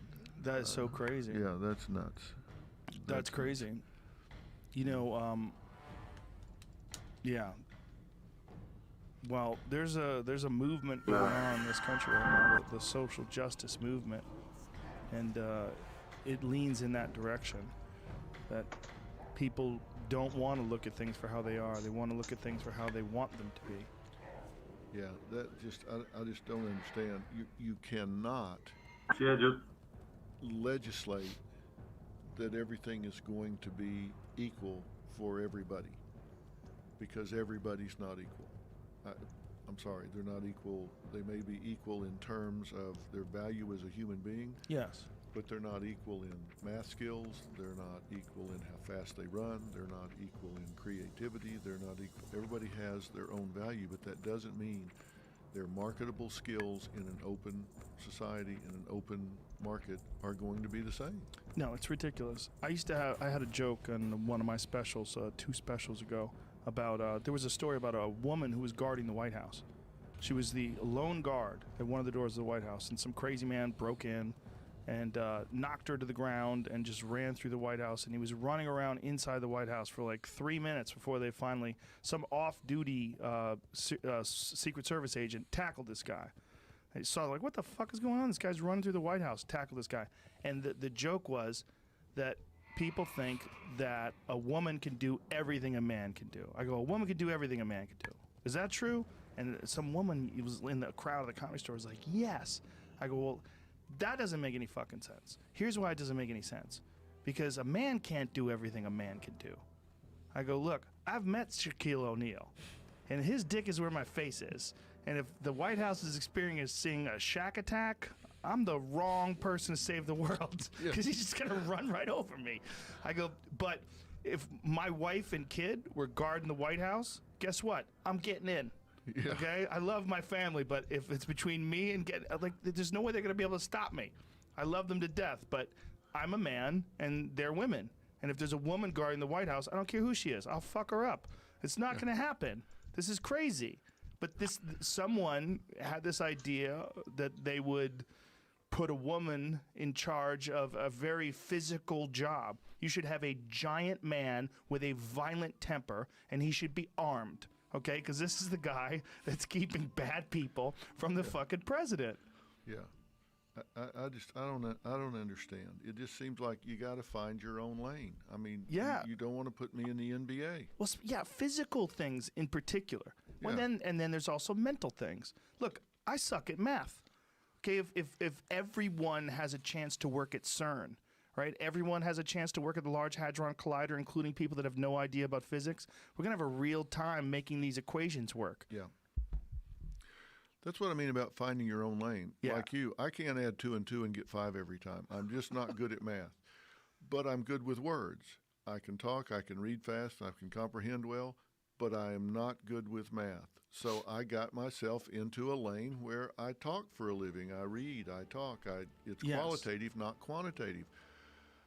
I can accept that I'm not suited for that. I mean, that I don't feel bad about myself because of that. Well, once you do something and you're good at it, you can accept not being good at other things. It's Right. much easier. If you find a thing that you're good at, whether it's gymnastics or singing or painting, whatever the fuck it is, if you can find a thing that you're good at, it'll give you a feeling of self-worth, and you won't need to be good at everything. Yeah. You can accept and you can enjoy other people being good at things as well. Yeah, I said earlier, my dad was an alcoholic, and I would compare myself to that kid across because I had a damaged personal truth. But I found a currency because at that time in my life, I was a pretty decent athlete for this small school I was going to, so that was my currency. Yeah. So now it didn't matter what was happening at home because I got strokes for being able to jump high and run fast at school. So that became my currency. So now, when I compared myself to him, okay, maybe my home life wasn't as good as his, but I could run faster and jump higher. So that became my currency. So now, that leveled the playing field for me. Yeah. And you always, like you said, find what you're good at a given time and do what you're good at. Yeah, find something you love, find something you're passionate about and that you could also excel at. And if you can work it out where it's your vocation and your avocation, you love doing it and you get paid for it, then you're just double blessed. I mean, you got it, right? Because you enjoy doing this and it works out and that's good. Yeah, you catch lucky breaks. Yeah. If you, but that's, boy, that's lucky. Yeah, it is. And if I just think if you're in your life and you don't have something that you're passionate about, I mean, and I don't mean that in a cliche way. If there's not something where you wake up every day and there's nothing in your life that you're excited to do, man, you need to go back to the drawing board. Yeah. Because if all you're doing is just grinding it out, you get up every day, go to a job you don't like, do tasks you don't care to do, and come home to a home you don't want to come home to, and wait to get up and do it again the next day, you're burning daylight. What the hell existence is that? Yeah. I don't understand that. Find something. I don't care if it's gardening or music or art or athletics or something. Find something you're excited to do. Yeah, expose yourself to different things with that very purpose of finding something that you love. Because there's something out there. Yes. There's something out there, I guarantee you. Something, yeah. There's something healthy. It's not illegal. It's not going to be high risk. There's something you can do that's not going to kill you or put you in jail that you can be excited about. Yeah, and I think it's one of the most important things to do when you're a parent is to try to expose your kid to as many different things as possible to find those things for them. Yeah, and I got two boys, as you know, and you know one of them really well, and I did that growing up because my dad never took me hunting a single day in his life. He never took me fishing a single day in his life. He never took me camping a single day in his life. He never took me to the lake. He never took me skiing, boating, anything. So I took them to all of those things. I didn't know. I had no clue what I was doing, but I took them turkey hunting, duck hunting, deer hunting, skiing, snow skiing, camping. I did it all, and to see what they liked, let them pick. Yeah. And boy, when you don't know what you're doing as a dad, that's a bitch. Yeah. I mean, just little things like you go camping and you don't realize that setting your tent up on the side of a hill, even if it's like 8 or 10 degrees, is a bad idea. You can't sleep. You've got to get on flat ground. Yeah. I mean, it looked flat to me, but I spent the night trying not to roll down a damn hill. It didn't look like it was on a slant, but it was. But you figure these things out as you go along. But I was glad I gave them those experiences so they could choose, and they did, and there's some of it they liked, some of it they didn't. Well, I don't know both your kids, but I love Jay. Yeah, Jay loves you. He really enjoys spending time with you guys and traveling with you guys, and we've had a bunch of great trips. Yeah, he's an awesome guy. He really is. So much fun. Yeah, he knows how to have a good time, and he says the same thing about you. You know how to have a good time. Yeah. Well, listen, man, tell people how to get a hold of your podcast. Where can they get it? Well, it's Fill in the Blanks, and that's PHIL in the blanks. And I guess you get it everywhere podcasts are gotten, right? Yep, it's iTunes, all that jazz. iTunes, Apple, Stitcher, all the different places that there you it is get right there. Look at you handsome bastard. Yeah, look at that. I mean, how about that? Clean up nice. I do clean up pretty good, don't I? See, the good thing about being bald is you look the same all the time, right? Yes, that's true. Yeah, and you save money on shampoo. You shave money on shampoo, and I've been bald since I was like 12, so... Really? My hair fell out really early. Wow. I remember playing college football. I'd take my helmet off, and it looked like I had an animal in there. Like, what the hell is going on here? My teammates would say, "What the hell is in your helmet?" It's my hair. Shut up. I don't know why, but it just fell out. I guess it got knocked out. Well, the mustache works too. Yeah, well. A lot of guys can't rock a mustache. I'd look a little creepy with one. Yeah, well, I try to keep it where it doesn't look like total porn. That's tough, though. How do you do that? You got to embrace your weaknesses. You know, I Yes. mean, I remember when I wrote my first book on Oprah. She said, "You won't have any trouble finding it. It's got his big old bald head right there on the front of it." So I figured, hell, make it a trademark, right? Oprah went hard on you. Yeah, she did from the beginning. I got no complaints. Yeah. Oh, I hear you. She treated me pretty right. Yeah, it worked out great. Yeah. Hey, thanks for having me on. My pleasure. Now, you got to come Really do mine. appreciate it. Absolutely. 100%. All right. Thank All right. you. Thanks, man. Dr. Phil, ladies and gentlemen.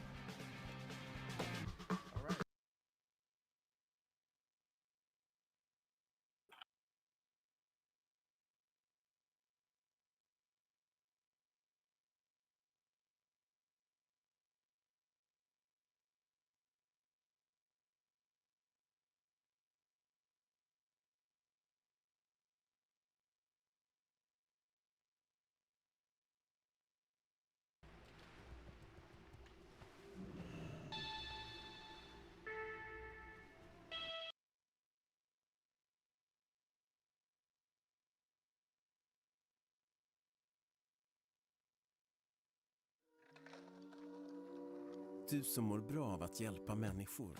Som orkar fortsätta när det tar emot. I'll give you my dog surprise. That's my Everybody's Too High song. Right? When it's like, oh no. This Grab the guy's table. fucking high. Yeah, hang on. Do. And we're rolling. What's up, brother? How are you? What's going on? How are you? Got you in here, man. I'm Yeah, excited. I'm Excited. finally here. I'm happy to be Light, huh? This is your shit? here. Yeah, come on. All right. Cheers, sir. Cheers, sir. Why not? Pleasure. Also, precursor, I haven't slept. I know. We haven't slept. We're on mushrooms. And let's roll. Yeah, fuck it. We'll do it live. Yeah. Let's do it live. Fuck it. Why Utah, man? Why you live in Utah? What's that about? I have We no badly idea. need a Are you mage. from there? No, sir. I was born in Syracuse, New beautiful York. there. I It love is. it. It's absolutely I something really special. love it. It's got a good vibe too because it's almost like Utah is a secret because everybody's scared of the Mormons, so they don't go there. Right. But then you get there, you're like, Jesus Christ, it's beautiful, and these Mormons are so nice. Everybody's so nice. Everybody's so nice in Utah. And, you know, so I don't remember what tour it was exactly, but there were supposed to be 5,000 people to show up. And then we end up getting to the show, and there's 17,000 people. So we had to move it outside of the venue, right on the Salt Flats. Oh, wow. And I was just like, if this isn't a sign from God or the aliens, you know, the aliens, then I don't know what is. So I looked at houses on Zillow and I found one and fixed it all up. And That's awesome. now I've been there 2 years just about. It's a good spot for a guy like you too because it's chill in comparison to the rest of your life, which is so crazy. Yeah, well, that's the whole shit. I couldn't do LA. I yeah. couldn't do LA. Like, I moved, like I said, from Syracuse to Dallas, and then Dallas to LA when I was 18, and it's a lot for me, and I couldn't focus the way that I needed to. Right. So On your music. And yeah, on every, like, there's always, you know, before COVID, there's always something going on. Right. Like 24/7. Like, it could be 8 in the morning. It could be, what time is it right now? 2 o'clock, something? Yeah. And then you got to go do a podcast, or you got to go to like a rooftop pool party or something. And, you know, being in Utah, it's so, peaceful, like you said, and you get to focus on the music and wake up to the mountain. Yeah. And the sun sets at 10 p.m., which is bizarre, right around this time.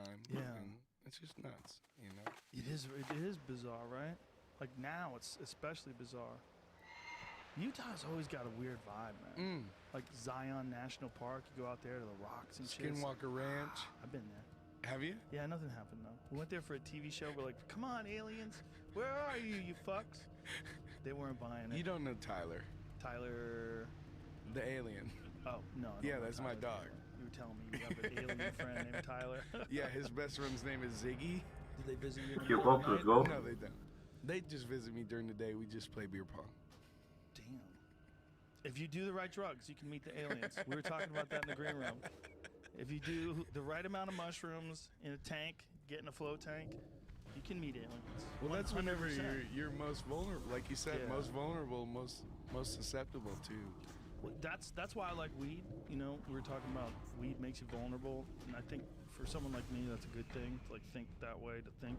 Sure. Think, just look at all the vulnerabilities and just the reality of life and the temporary nature of it, which just makes me more appreciative. Hail. Fear actually makes me more appreciative. Right. But mushrooms are a different animal. Hello. They just bring you to Hello? a weird place that's like right next door. Hello. It's like a hall Yo, my to feet. this other place. Like you get I like was a mixed on VIP stuff, bracelet, you like get to go always. into another room that's right there all the time. But you can't go in. This mathematics with Dimitri Peter That's Bled. the whole thing. Like, No. I've been doing these microdoses for a while, Okay, I guess. and you don't really catch it until you do like 10, like right off the rip. Mm-hmm. But then I ate these chocolates. The By other the way, day, show me some Shroomies water. chocolates, and me and Oh my yeah, dude, I need shit some water. made Give me some water, a Castor. Coachella set for about 2 hours, Some sweet juice. based off of the Thank Roblox. you. You know Roblox? Yes, I have girls, young daughters. So you know, a 10-year-old and a 12-year-old. do you know obsessed with Roblox. Do you know the death sound of Roblox? No, what's the sound? Let's go. That's what happens when you die. Yeah, and then I sampled it, and we made a whole 2-hour set off of the deal with just a fucking 4-to-the-floor kick drum, and it was the time of my life. Wow. And I felt like I got that VIP wristband. And I was backstage at Ziggy and Tyler's concert, The Aliens. Do you feel like that sometimes when ideas come to you when you fucked up? Like it's almost like it's a gift from somewhere? I have no idea. I think all of my ideas are kind of like mistakes. It's like, because you never wake up and say, today I'm gonna write the, you know, congratulations or any song, and you kind of just, it's all about like right moment, right time. Yeah. Like I had like 8 Bud Lights, right?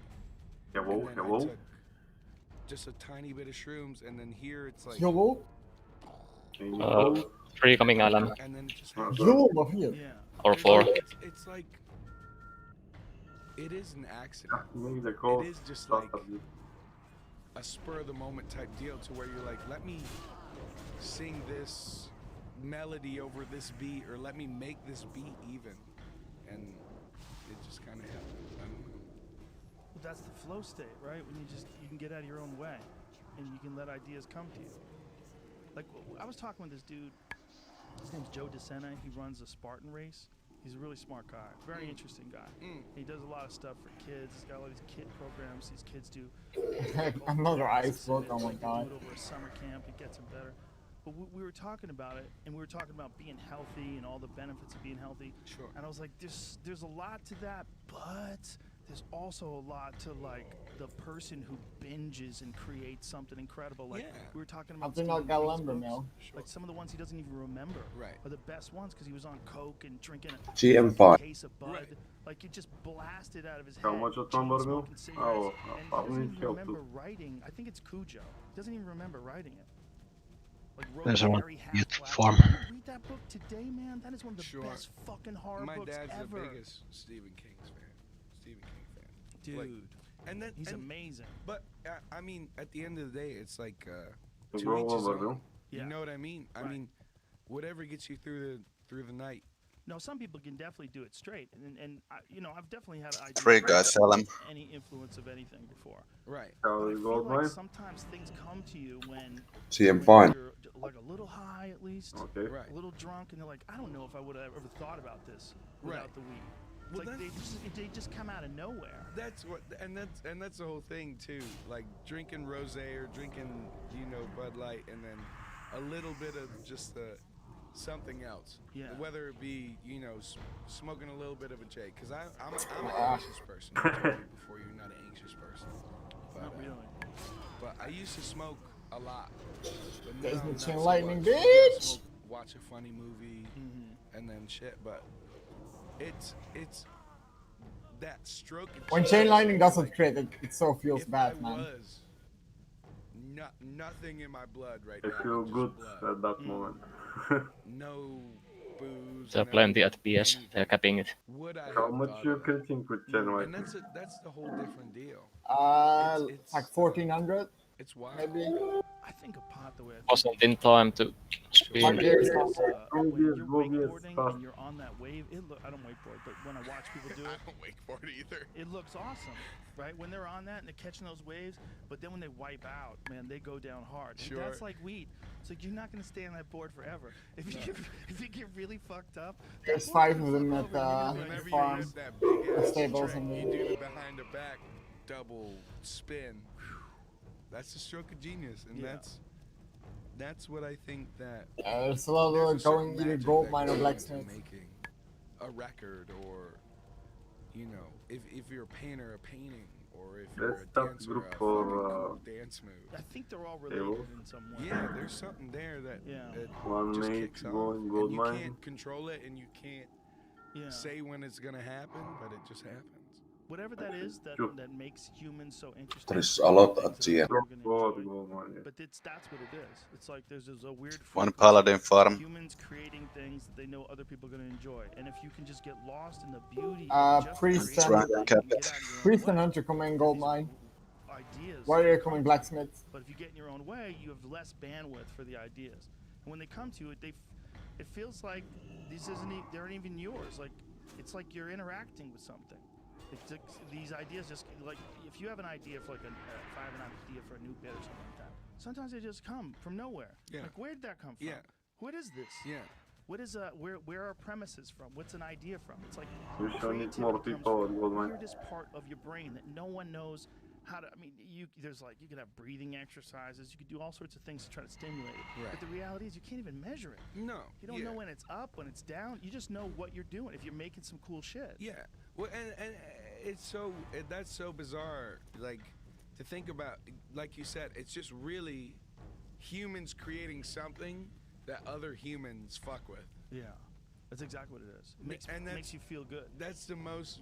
There's something there. Yeah. When you see, like, when you're in concert and you see 15,000 Right. people rocking out to your song. Right. Like that has got to be a crazy feeling. Yeah, it is. Yeah.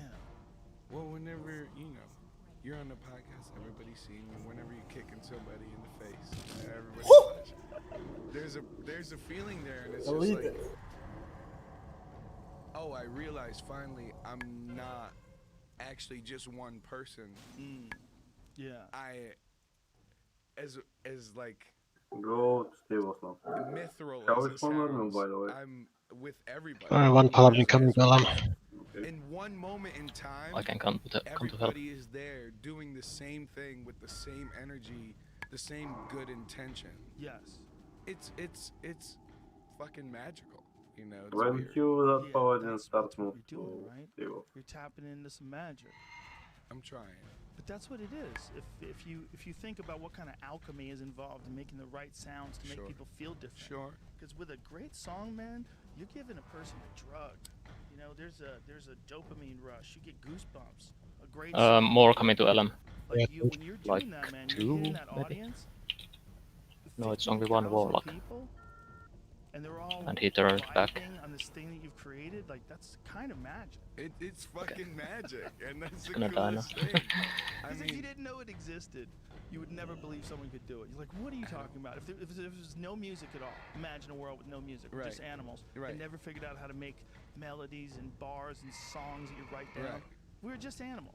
Right. And someone told you, hey man, I'm gonna make some sounds, and people are gonna lose their shit. They're gonna be 15,000 people are gonna screaming, dancing. I always think about this too, and this is a weird thought. You know how like there's famous people throughout history. Yeah. How the fuck do they know what they look like? Like think about like in like Wild West times when they see a dude in the bar and he's like, "Oh, you're Crazy Bill. I've seen you." How does that work? How did they even know it was that guy? How did they even know? And They had then photos, I even guess. somebody could say, "Oh, I'm Crazy Bill." Oh yeah. But then how do you even believe him? Well, there was imposter people all up until the internet. You know, there's like you can't be a fake Post Malone today. Right. But you could in 1970. You could play it off. Like no one But could get then information you have to the think real about these stories that people tell and think if it's the imposter or if it's the real dude. Right. There's probably a lot of Push fucking when it out comes to the like West devil. stories. Or Right? think about even 1600s, like, Mm-hmm. oh, this dude it was crazy with a battle axe or something. I saw Yeah, it him was. cut Oh man. like 9 dudes in half see. with one swing. Right. But it's the wrong dude. Right. It's not even fucking William the Whatever he is. I don't- Braveheart. I don't. That one? No, just a cool. What's a Mel cool Gibson word? one. What's a cool name for a dude who swings battle axes? Other than The like behemoth, Conan? the slicer. It was Charlie the slicer. Oh, that's hilarious. You gotta think. There's no way to tell. But just imagine Whoa. history before pictures. What are you talking about? Draw me a picture. This is what the boats would look like when they would pull. How the fuck do you know? Like it was an abstract Yeah, idea. yeah. You were the only way you could see something. Nice. Someone had to draw it for you. Right. Well, that's what I love to think. Like, it used to be like Instagram filters, essentially. Like, oh, I'm a rich dude. I want this artist to paint me. Right. Coming on- Make me skinny. Yeah. like make me ripped. Yeah. Maybe a little more handsome. Yeah. Little Give more me a bigger sculpted. dick in my Yeah, statue. yeah, You know yeah, what I mean? Big old dick. That was Instagram filters. You're Yeah, a rich person. that's You're exactly so what right. it is. We have no idea what anybody really looked like. I mean, imagine if there was like this one guy you would go to in the neighborhood, and all the ladies were like, "You got to go to him. He makes your ass look so perfect," and like that's how they would get their picture done. This dude would paint some nonsense version of them. Yeah. No one knows. How do you know? I Fucking wasn't there. mirrors barely worked back then. I wasn't there. Mirrors were probably terrible back then. They When probably were didn't get a mirrors clear look. invented? They're looking at shit through fire, right? That's the only way they light any room up. It's fire. They have Yeah. little lamps everywhere. It's preposterous. They have no idea what they look like. Doesn't work. No. Doesn't work. So imagine this is how ballsy people were in like the 1400s. There were people that would get in a boat and travel across a fucking ocean. It would take weeks and weeks and weeks based on a drawing and some shit someone wrote down. Yeah, it's fucking insane. Insane. You don't even know where the fuck you are. Insane. Also, there's some salty dogs and some rapscallions. What's another pirate term? Dude, I was reading about pirates. Landlubber. The coast of South Carolina. Was it Blackbeard? Is he the big one? It just makes you think, like, Jesus Christ, like these are real people that would get, like, real famous dudes who'd get in boats and show up and just fuck people up and steal all their shit. And they were So famous crazy. for doing that. So crazy. And it's so funny you bring up Blackbeard because I saw somebody had like some kind of sash or like a Miss America? Like a bandolier. Oh, yeah, okay. exactly. And it looked like you had a bunch of like black powder pistols. Like you got one shot and then you're out. Mm-hmm. Like, yeah. It's so funny. That wasn't that long ago, man. That's the early 1800s is when they came up with a revolver. The Colt came up with a revolver, and they didn't even really put it to use until the Texas Rangers. The Texas Rangers figured out how to, there's a guy named, I think it was Jack Hayes. I think he's the original Texas Ranger. And basically he was this badass dude who figured out how to fight the Indians on their turf. They were basically like the Navy SEALs of the Texas frontier guys who Sure. fought against the Comanches. And this guy figured out how to use a revolver. That wasn't that long ago, man. That's like 1840. and it's moving so fast. You know what they say? They say God made man, Samuel Colt made him equal. Yeah, that's a fucking great statement. That's what Colt invented the revolver. They're the ones who invented I think it was a 5-shot revolver. That was the first time they figured out how to fight the Comanches. They would ride on a horse. They'd stay on the horse. They didn't get off to shoot, and they could shoot 5 times in a row. And they had a bunch of those cartridges, so the cartridges are already loaded. So they'd take it off, put a new cartridge in, fully loaded, and lock it in place. Sure, it was the whole. Yeah. It was the whole wheel. Yeah, the whole wheel. So you can only carry a few of those with you. Crazy shit, man. It's so bizarre how much shit has evolved to kill each other. Gotta grab some food. Since 1840. It's right? fucking insane. Insane. And even you think about even before, whenever you had musketeers and shit. Yeah. And you would just stand in a line, and you would shoot, and then a dude behind you would shoot, and everybody's just shooting, looking right at each other. Ridiculous. It's the craziest fucking shit. They fought like that for a long time, man. They fought with honor and dignity. Like they would show up, blow trumpets when it was time to fight, then they'd go fight each other. They'd all stand in a line. You had 2 guys talk. You had 2 guys walk up and talk. Yeah. Go back, and then everybody else would just shoot each other, point blank. Like it blows my mind. You know what's crazy too? There was a lot of them would give up, and they would surrender, and they would hand the man their sword, and they would accept it and shake their hand. They had like weird rules of combat that everybody sort of adhered to back then. It's very strange to read about. It's different.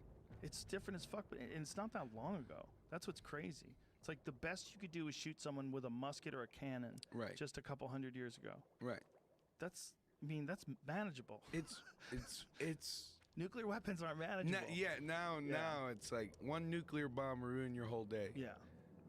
That's not manageable. At all. It's awful. It's Tyler crazy. and Ziggy are looking down at us right now. Those are my alien that's why friends, they're and here. I agree. I agree wholeheartedly. I think they're like, these dummies are going to do something stupid. If aliens are real, I'm not 100% convinced, but I'm probably like 90% convinced. But if they are real, I leave in the room for bullshit. It's like, Jamie, get a picture of your shirt. If they're Show real. everybody the shirt you're wearing, why we're talking about that. It's a UFO. It says, can they see it?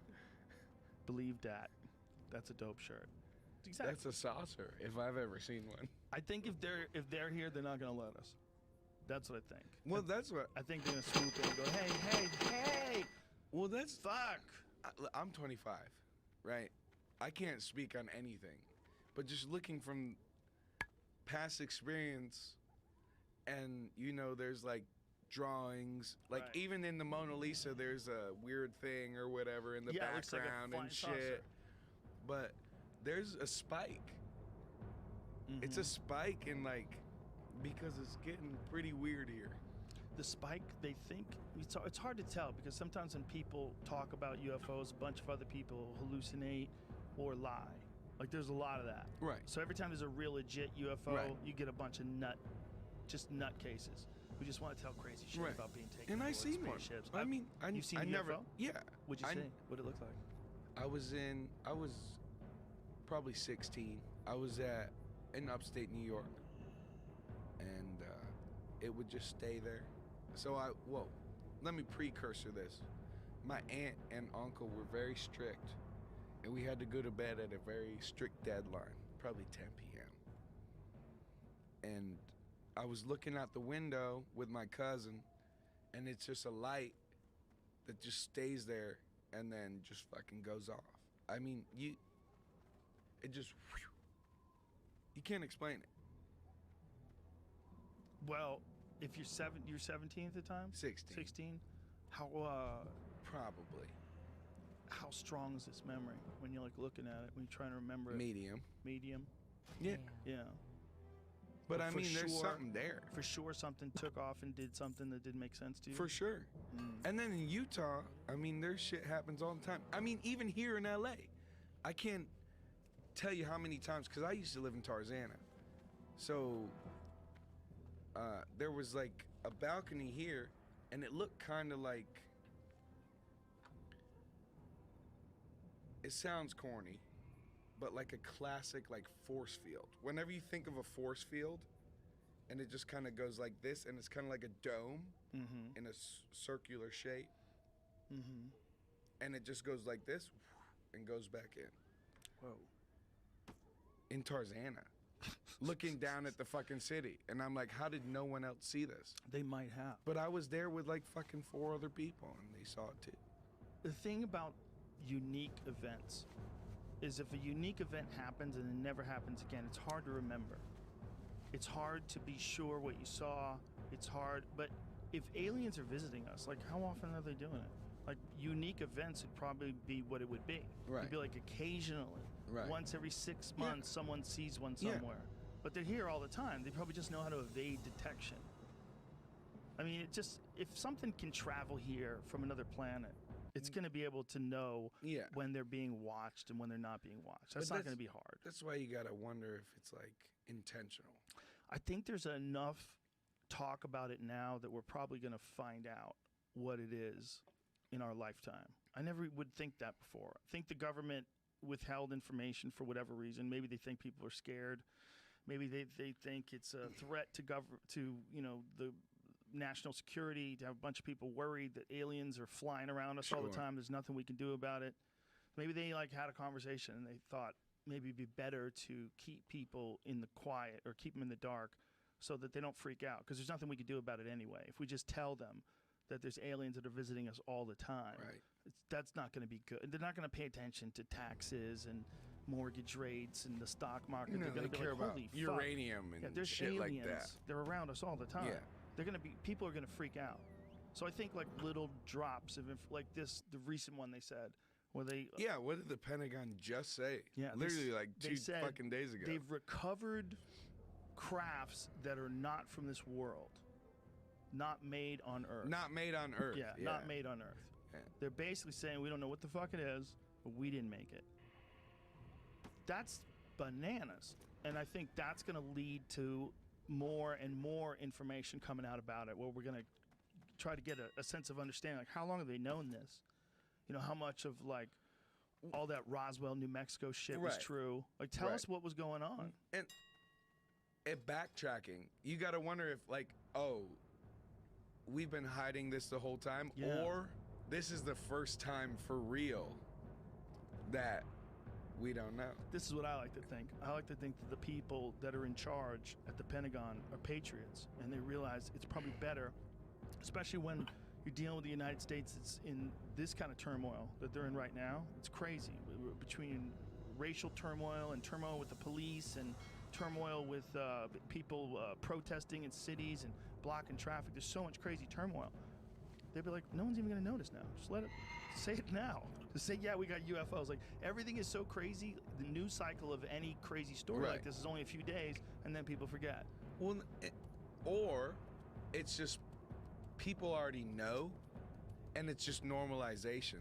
And you think about movies as just normalizing you to the idea that I can't even, like the Canadian, don't quote me on this, but a Canadian, someone in office was like, there's like 7 species of aliens in the U.S. government. It would be crazy if it was true. That's, you know, Tommy Lee Jones and Will Smith. Do y'all were remember right that? All along. Yeah, check that out. Please fact check that for me. Is he a loony person though? I have no idea.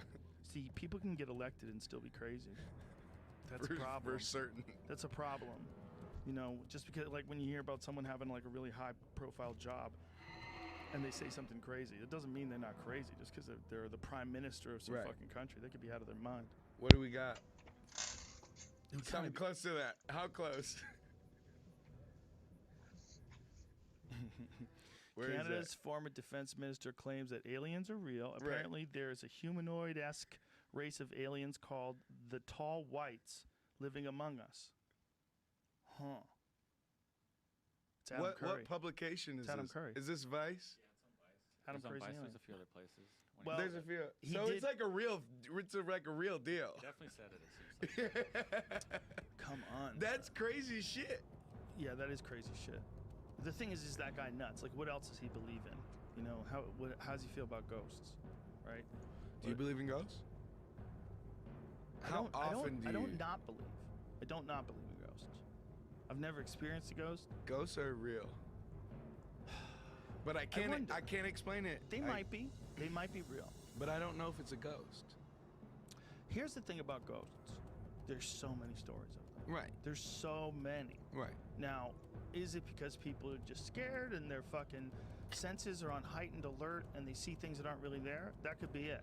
Because when it's dark out and you're tired and you're moving through the hallway, first of all, you might be half asleep anyway, but you hear things, you get scared, your senses get really heightened, and maybe you might see something that's not even really there. Right. It's just your own brain and your paranoia fucking with you, because it's always happening at night under low light conditions. It's always weird things that are fleeting and then they're gone. But it's not always in the convince night. yourself. It's not always in the night. It's always in the dark, though, right? No. They're never like at the beach. Is there ghosts at the beach?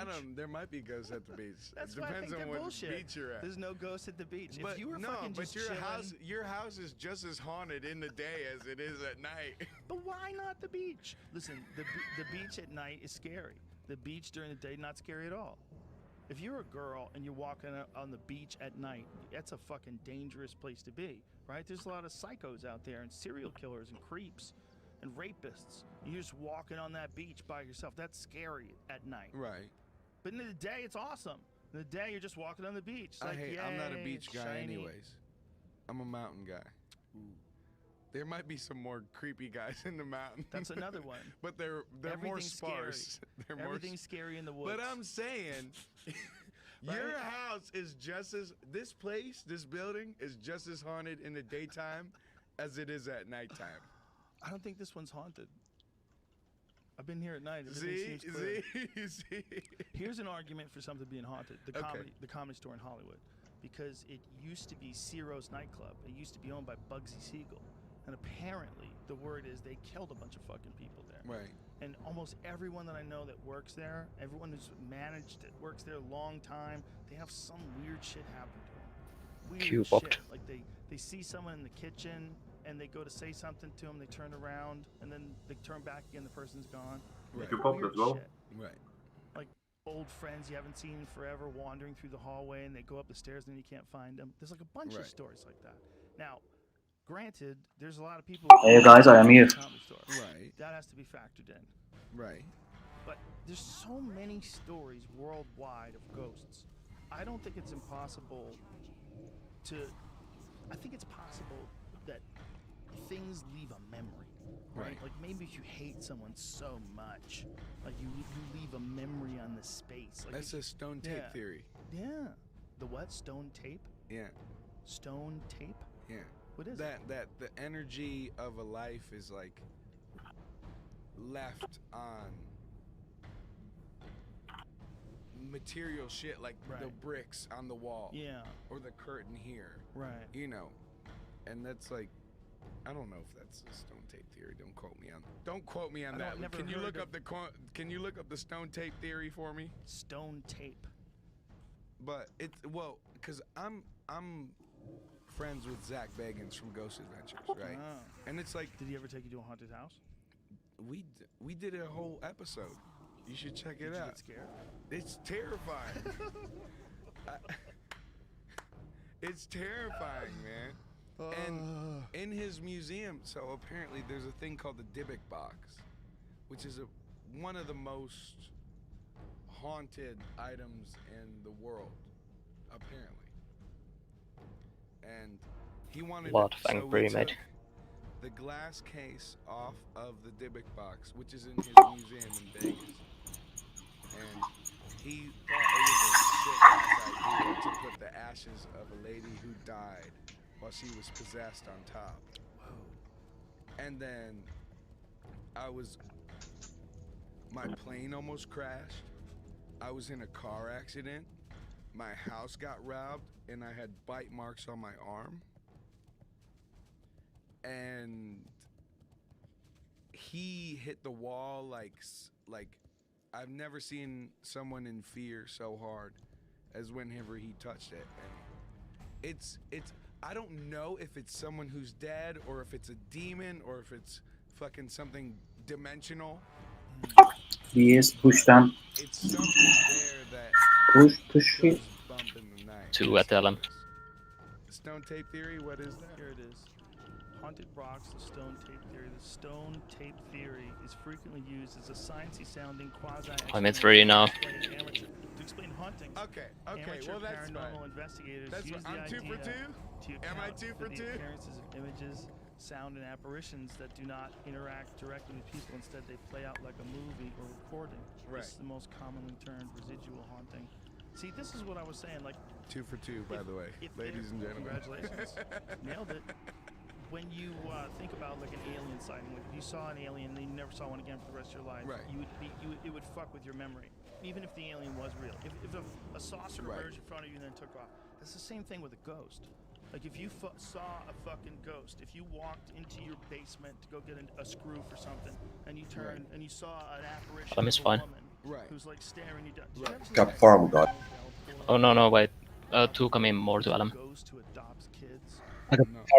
Dude, Somebody from Blacksmith round farm, please. I can take it. I'm respawning. Nice. Is it? It's Do you like horror movies? I love them. Me too. I love I'm a them. dirty little bitch. I love horror movies. Mama, yes, that's it. Oh, is that? Bro, Is, it's that's so not creepy. with 2 Swedish kids, right? KPS. Does she have two This is it. sons? Did you see this? No. She has 2 kids. No, I haven't seen that. She's well, I don't want to give it away. I don't want to give the story away, but it's crazy. She finds these kids in the woods and raises them. She's a ghost, and it's warrior. terrifying. She's a ghost. Wait, yes. And so is that a people spoiler? adopt the kids. They find the kids. I can't tell you anymore. Spoiler alert. I can't tell you anymore. No, you know she's a ghost from the very beginning of the movie. They are running away. Yeah, this is terrifying. Dude. It's fucking Farm, no You difference. get the best of both worlds, right? You get a creepy, like, mom style, and then you get creepy kids, which are like the double terrifying. I will go farm. What's the movie I I'm can't say thinking anymore of? without spoiler alert in it.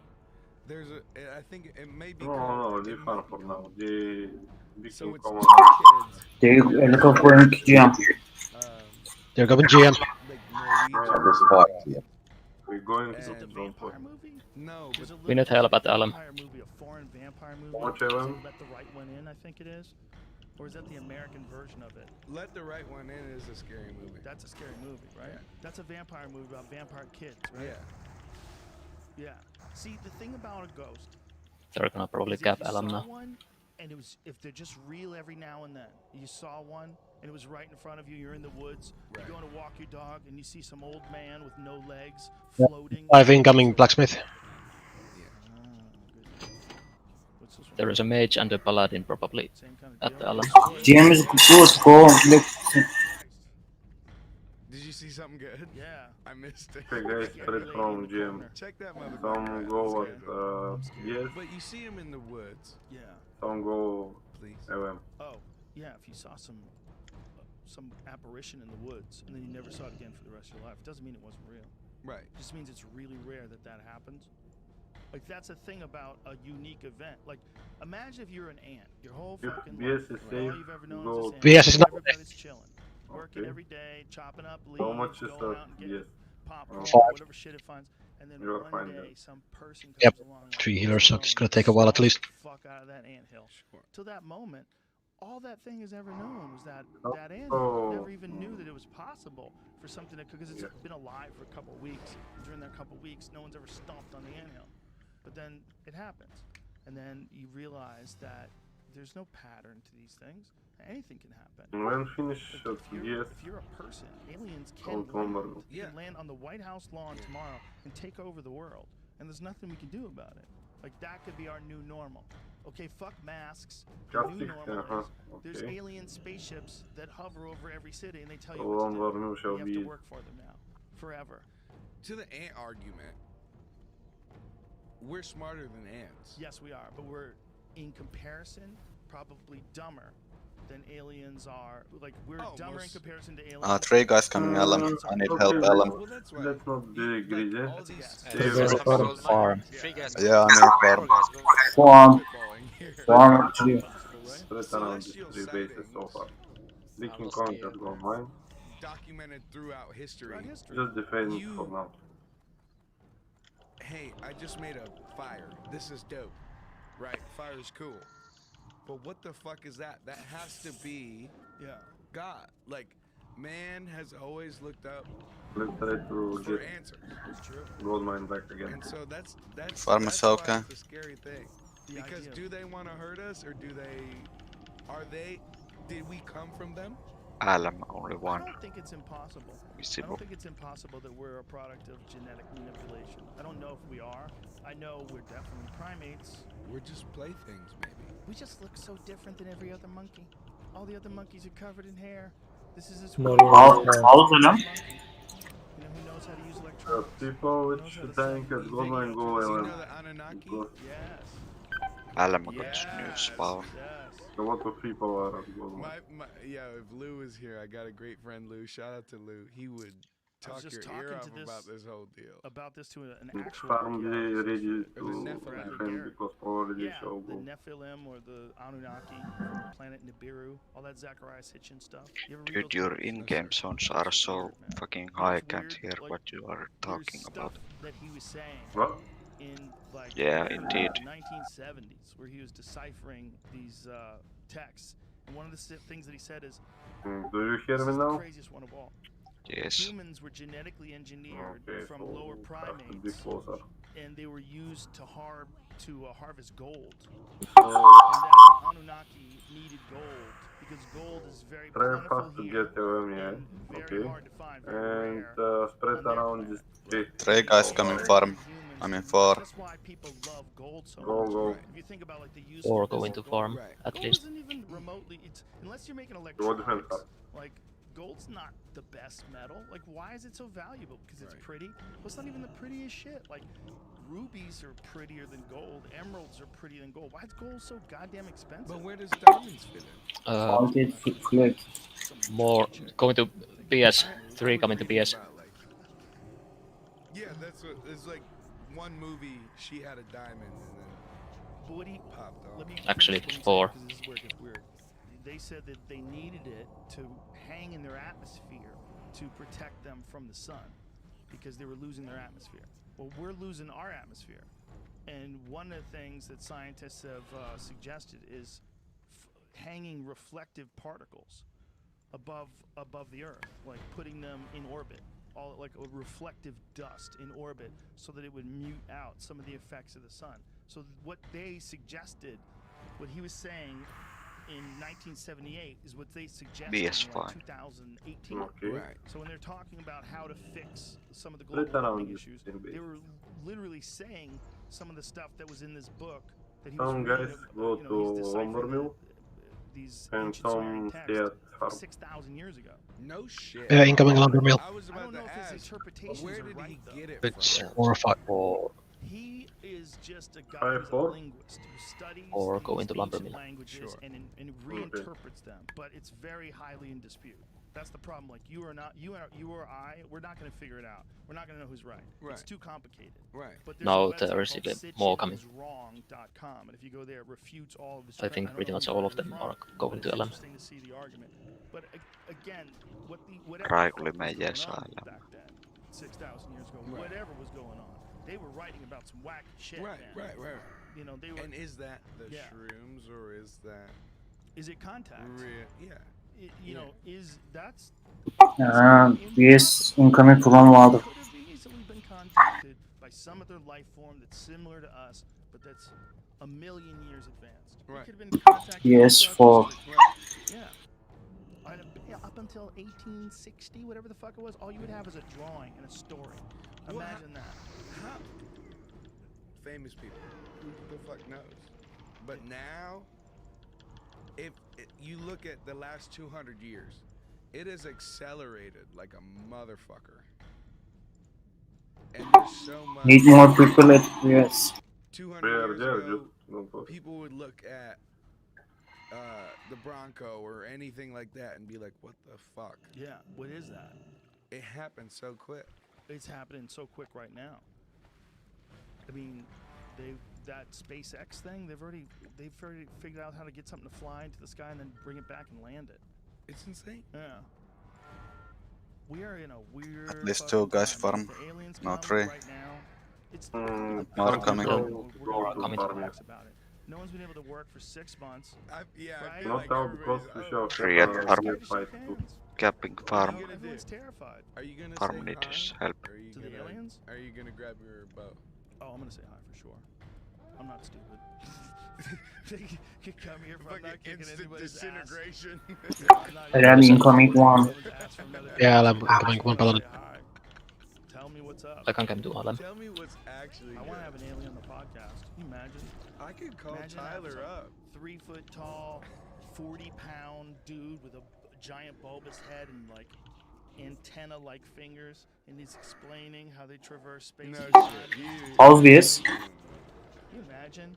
They're making sounds, and you interpret. Also one warrior. What language you're in all over the world, you instantaneously interpret Well, it'd what be they're through saying. your brain. You wouldn't be able to hear them. Yeah, they would do it through a podcast. They'd be They able would to do it engineer through- the sounds they make. They And would we'd have do to it realize, what through- is this sound? Obvious. We shall need help with there, some yeah. sound that's so complex, you would understand exactly what they're saying, Yeah. even though you don't know the language. And everybody would be like, what in the fuck is going on? Oh my god, there's an alien on the JRE. And that's what it would be. Me talking to Farm incoming. They better give you some more goddamn money. I think that's the least of our problems when the aliens come. That shit is gonna be wiped Well, off. that's when we need gold. Yeah, we're gonna be gold miners again, folks. We're gonna look for some sturdy person with a wide back. That's what's gonna be look good. valuable. Thank you. But I mean, good enough to mine gold? I don't know. You imagine if that's life in the future? You get 2 choices. Eat one, eat you. Why you are here? Gold for us. Are they eating Stay alive. humans? Why not? Why wouldn't they eat us? They'd be like, listen, you guys are just protein. You're assholes. They probably eat clouds. We need more Yeah. people Or out like there. they probably just eat energy. Yeah, maybe they just exist in some sort of like a Dude, they're probably not redundant even system. fucking material. Probably. They're probably just fucking ethereal. Alan is safe at the moment. Maybe they figured out a way to make life. So maybe they figured out a way how to make life where you can transfer your consciousness in some eternal mechanical thing. This is what Farm got. there's this Never God, mind. I can't remember his name. Ray Kurzweil, sorry. He's a guy that's obsessed. He's a scientist. He's an inventor. He's got like 100 patents. Genius guy. Maybe not 100, but a lot. And he is obsessed with downloading his consciousness into a computer. He's obsessed with the idea of technology reaching a point where you could replicate a human being in a way where you will never die. Your consciousness will actually transmit to some sort of a computer or an artificial I'll just body try to or get another some body that's bait. they've genetically engineered. And he believes this is like he's saying you have to look at the One priest coming to exponential Alan. Farm Two incoming. guys, And a warrior. Right. But Farm incoming. 10 years from now, 2 coming to Alan. 10 years is gonna the 10 years time Farm is gonna be needs like us. 100 years of Just- progress. Like you said, exponential. It's Yep. snowballing. 10 years after Snowball. that, 1,000 years Right. of progress. Like 20 years from now, I don't know if those are the right numbers, but 20 years from now, or somewhere in that range, we could be looking at artificial life. We could be 30 years from now, we could be looking at fake people. They're already cloning goats. Yeah, they've done sheep. Yeah, Dolly the sheep. Yeah, I bet they're cloning people. 100%. Must be. 100%. You don't think Russia is cloning people right now? You don't think China's cloning people right now? Why wouldn't they? I think we're cloning people. Well, if you think of the people that treat human beings with the least amount of respect, if you think the way they treat their citizens, those people are likely Alan is safe. to clone people. They're not going to give a fuck. They're going to want We to be don't able. give They're a going to be fuck. quick to the jump. Yeah. We Just- don't give a fuck. I don't think anybody. It's a matter of. It does honestly feel like just a gold miner. Can we try In a way, 'cause we're stable mining or gold mine? I mean, even you sitting on your phone, you're contributing. 100%. Yeah. And then they're learning. And you want a new phone. You want a new phone next year, so you work hard so you Right. can buy that new phone. Right. But And you want a there are Tesla, lots it's of got that big people old here electric to It's a try cog to in the whole hit something machine. else. I wouldn't. Can I have Tables or one of gold your mine. beard hairs? Never mind. I'm working on. We shall something. distract them I can here. give you some. I'll tweeze them later. I can't pluck them. They're not big enough to pluck. working on my cloning device. It doesn't work necessarily. It might work, dude. If it works, let me know. If there's a little me running around, I tell him a lot of shit I got wrong.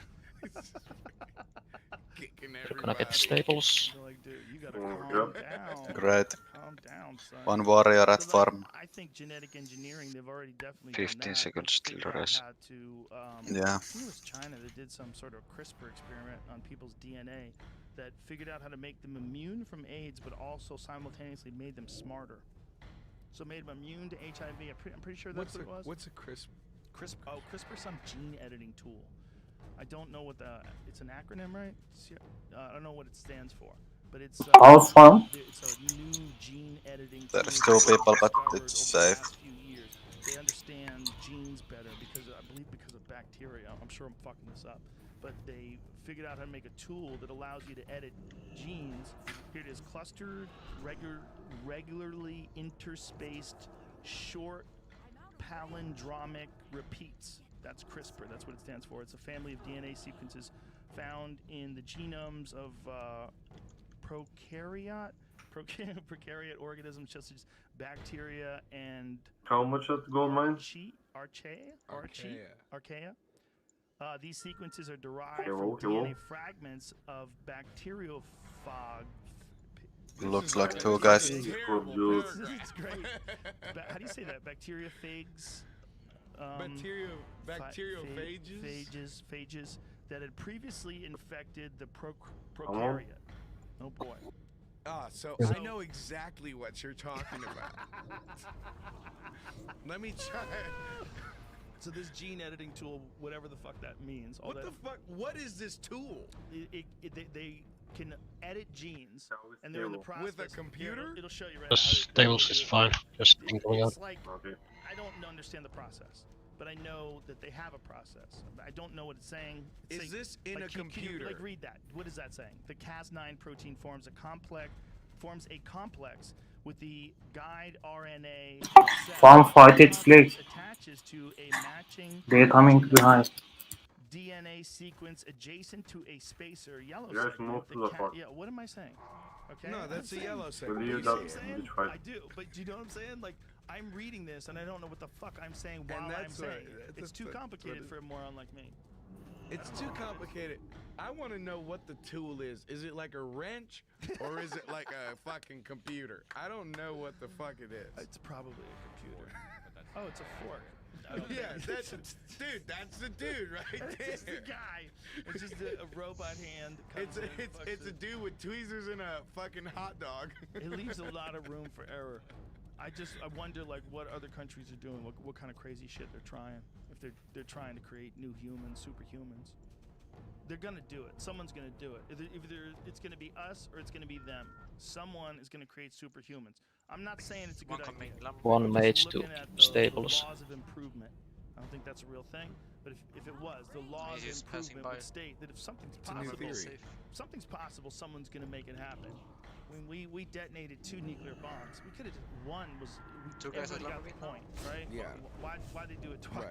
Right. It's a display, I suppose. Right. Well, someone could do that with super people. Yeah. Tables, how is there? He should be a UFC fighter. Well, they might. Stables is going to fine, but I'm coming to Lumber Mill now. UFC fighters or superhumans? Super people. Okay. Super people might be a species. Fucking resist! Someone could really get a hold of a CRISPR and create like a Thor. I got the flag, it's fine. A legitimate superhuman person. And you could just develop a whole race of those. It would just be like instant game over. People aren't people anymore. How long does that take? I don't know how long it would take. Do they have to grow from baby to I'm human? high, man. These are freak. I don't think so. That's the thing. And Or you know, they just come out. Alarm is fine now. How's stables? Lord of the Rings. Stables okay. They come out like orcs in Lord of the Rings where they just cut the Farm. husk and then House farm. fucking Fine. and he's just like, I'm gonna kill fucking. Yeah, you never seen Saruman in the pit of Helm's Deep? those are great Was it- fucking movies, man. Incredible. Yeah, Those so orcs were the like scariest shit ever. Also, When if they you were watch running three, back. if you watch three, it's 12 hours. You could take a half Yeah. a day watching Really? Lord of the Rings. It's the best. Yeah, those Lord of the One Rings warrior movies, man. coming to stables, maybe? Yeah, there are 2 coming into stables. The goblins are scary. 3, 4. You ever heard of Necrogoblicon? Yeah.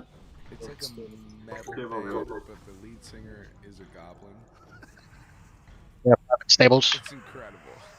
Can Can you pull up a picture of the lead singer of Necrogoblicon? Dude, that's them. Dude, it's fucking incredible. He reminds me of. Can you Goblin flash? Frodo. Look at his face. Holy shit. Oh my god, that's amazing. This is just. Hang on a second. Imagine. I like his friends. Hold on a second. Back up a little bit. Imagine if that's really a goblin. You imagine if a goblin became a rock star and everybody thought it was cute, but it really was a fucking goblin. You need to watch the video. Bro, the makeup's amazing. He never takes it off. And this It's is a real fucking goblin. A fucking real goblin. Well, that's the whole deal. Like his They are biggest capping song is stables. like he has a normal job and he has a crush on this 3, girl. 2. But Spinning. he's in love with this like douchebag from The Office.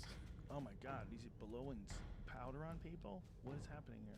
I've never seen this video. Dude, just imagine if that was real. It Imagine is if an real. alien comes down. Like, with Are CGI... aliens goblins? They could be. Well, why do we think they're gonna look cute? Why couldn't they be ugly-looking aliens? Octopus-looking monsters? They could be anything. Right? Yeah, that's what... stables You is ever fine. play Halo? I have. You think Okay. about... You know Arbiter? What is Arbiter?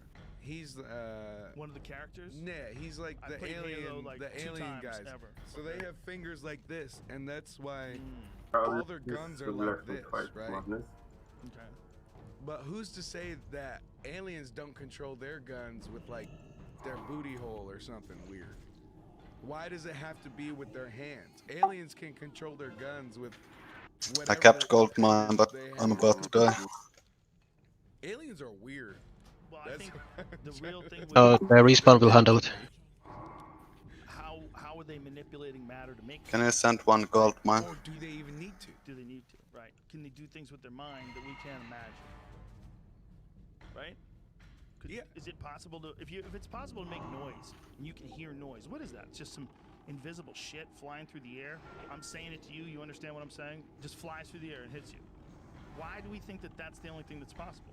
There could be some really weird seems to be fine now. abilities that things have to manipulate matter that maybe evolve over hundreds of thousands of years. A booty different hole gun. environment. A booty hole gun. Yeah. How is gold mine? Who knows? We might lose it soon. I'm gonna hit you with my fucking booty hole gun and There's 2 guys only. a fucking block. Maybe it's like super normal for aliens to like pee on each other, the way dogs do. You know, maybe aliens just walk up and just piss on each other all the time. Who knows? Who fucking knows? Who knows? But you know, all we can do is just sit and drink beer until. Defense for now, just please. Nice, guys. I'm amazed that if they really did have good game. UFOs this whole time, that they kept About such on a time. secret. Pretty incredible. Like, I don't want to encourage that kind of behavior, but I gotta say I'm impressed. Right? If the government really kept their fucking mouth shut for that long, like, No the one new government will is not blow going the to do whistle. that. These are like those old school Vietnam vets with fucking craggy skin and tough guy voices. Right. Those are the ones that are still left. Millennials that take those positions, we're going to have a real hard time keeping secrets. Right. It's Well- it's not going to be the same. It's not. No. I mean, They're not going to keep any secrets. how do you feel about the your Battle voice. of Los Angeles? The Battle of Los Angeles? What do Yeah. you mean? Wherever there was pictures in the paper and shit, and it's just spotlights, and we were shooting at this thing. Oh, right. Was that like Over what year LA. was that? Old. Yeah, real old, like the 50s or something? Yeah. Yeah. Who the fuck knows what that was, man? What the fuck is that? It And could've then been we some- shot at it. And Easy. It didn't go down.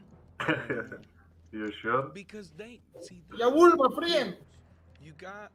Easy clap, bro. Either they know, and they're hiding it, or it's something earthly, terrestrial. Yeah.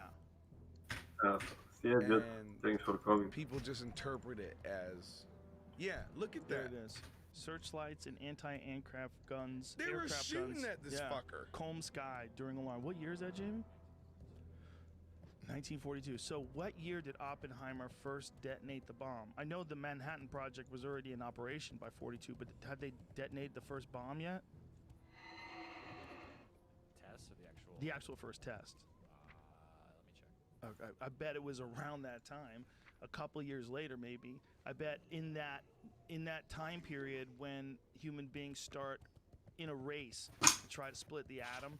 That's what I bet the aliens like, hey, we got a live one. We got a live one over here. These motherfuckers figured it out. Yeah, the like, 1940s, they were all doing that shit, right? 3 years later. Yeah, so they were probably working on it back then. And the aliens are probably well aware that there was a race going on. And they probably visited. That's what I would do. If I had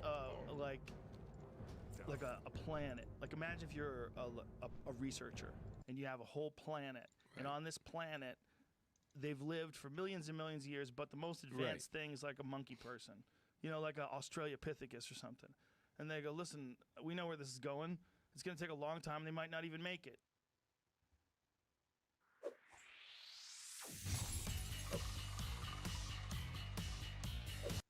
He's probably heard of me now. I mean.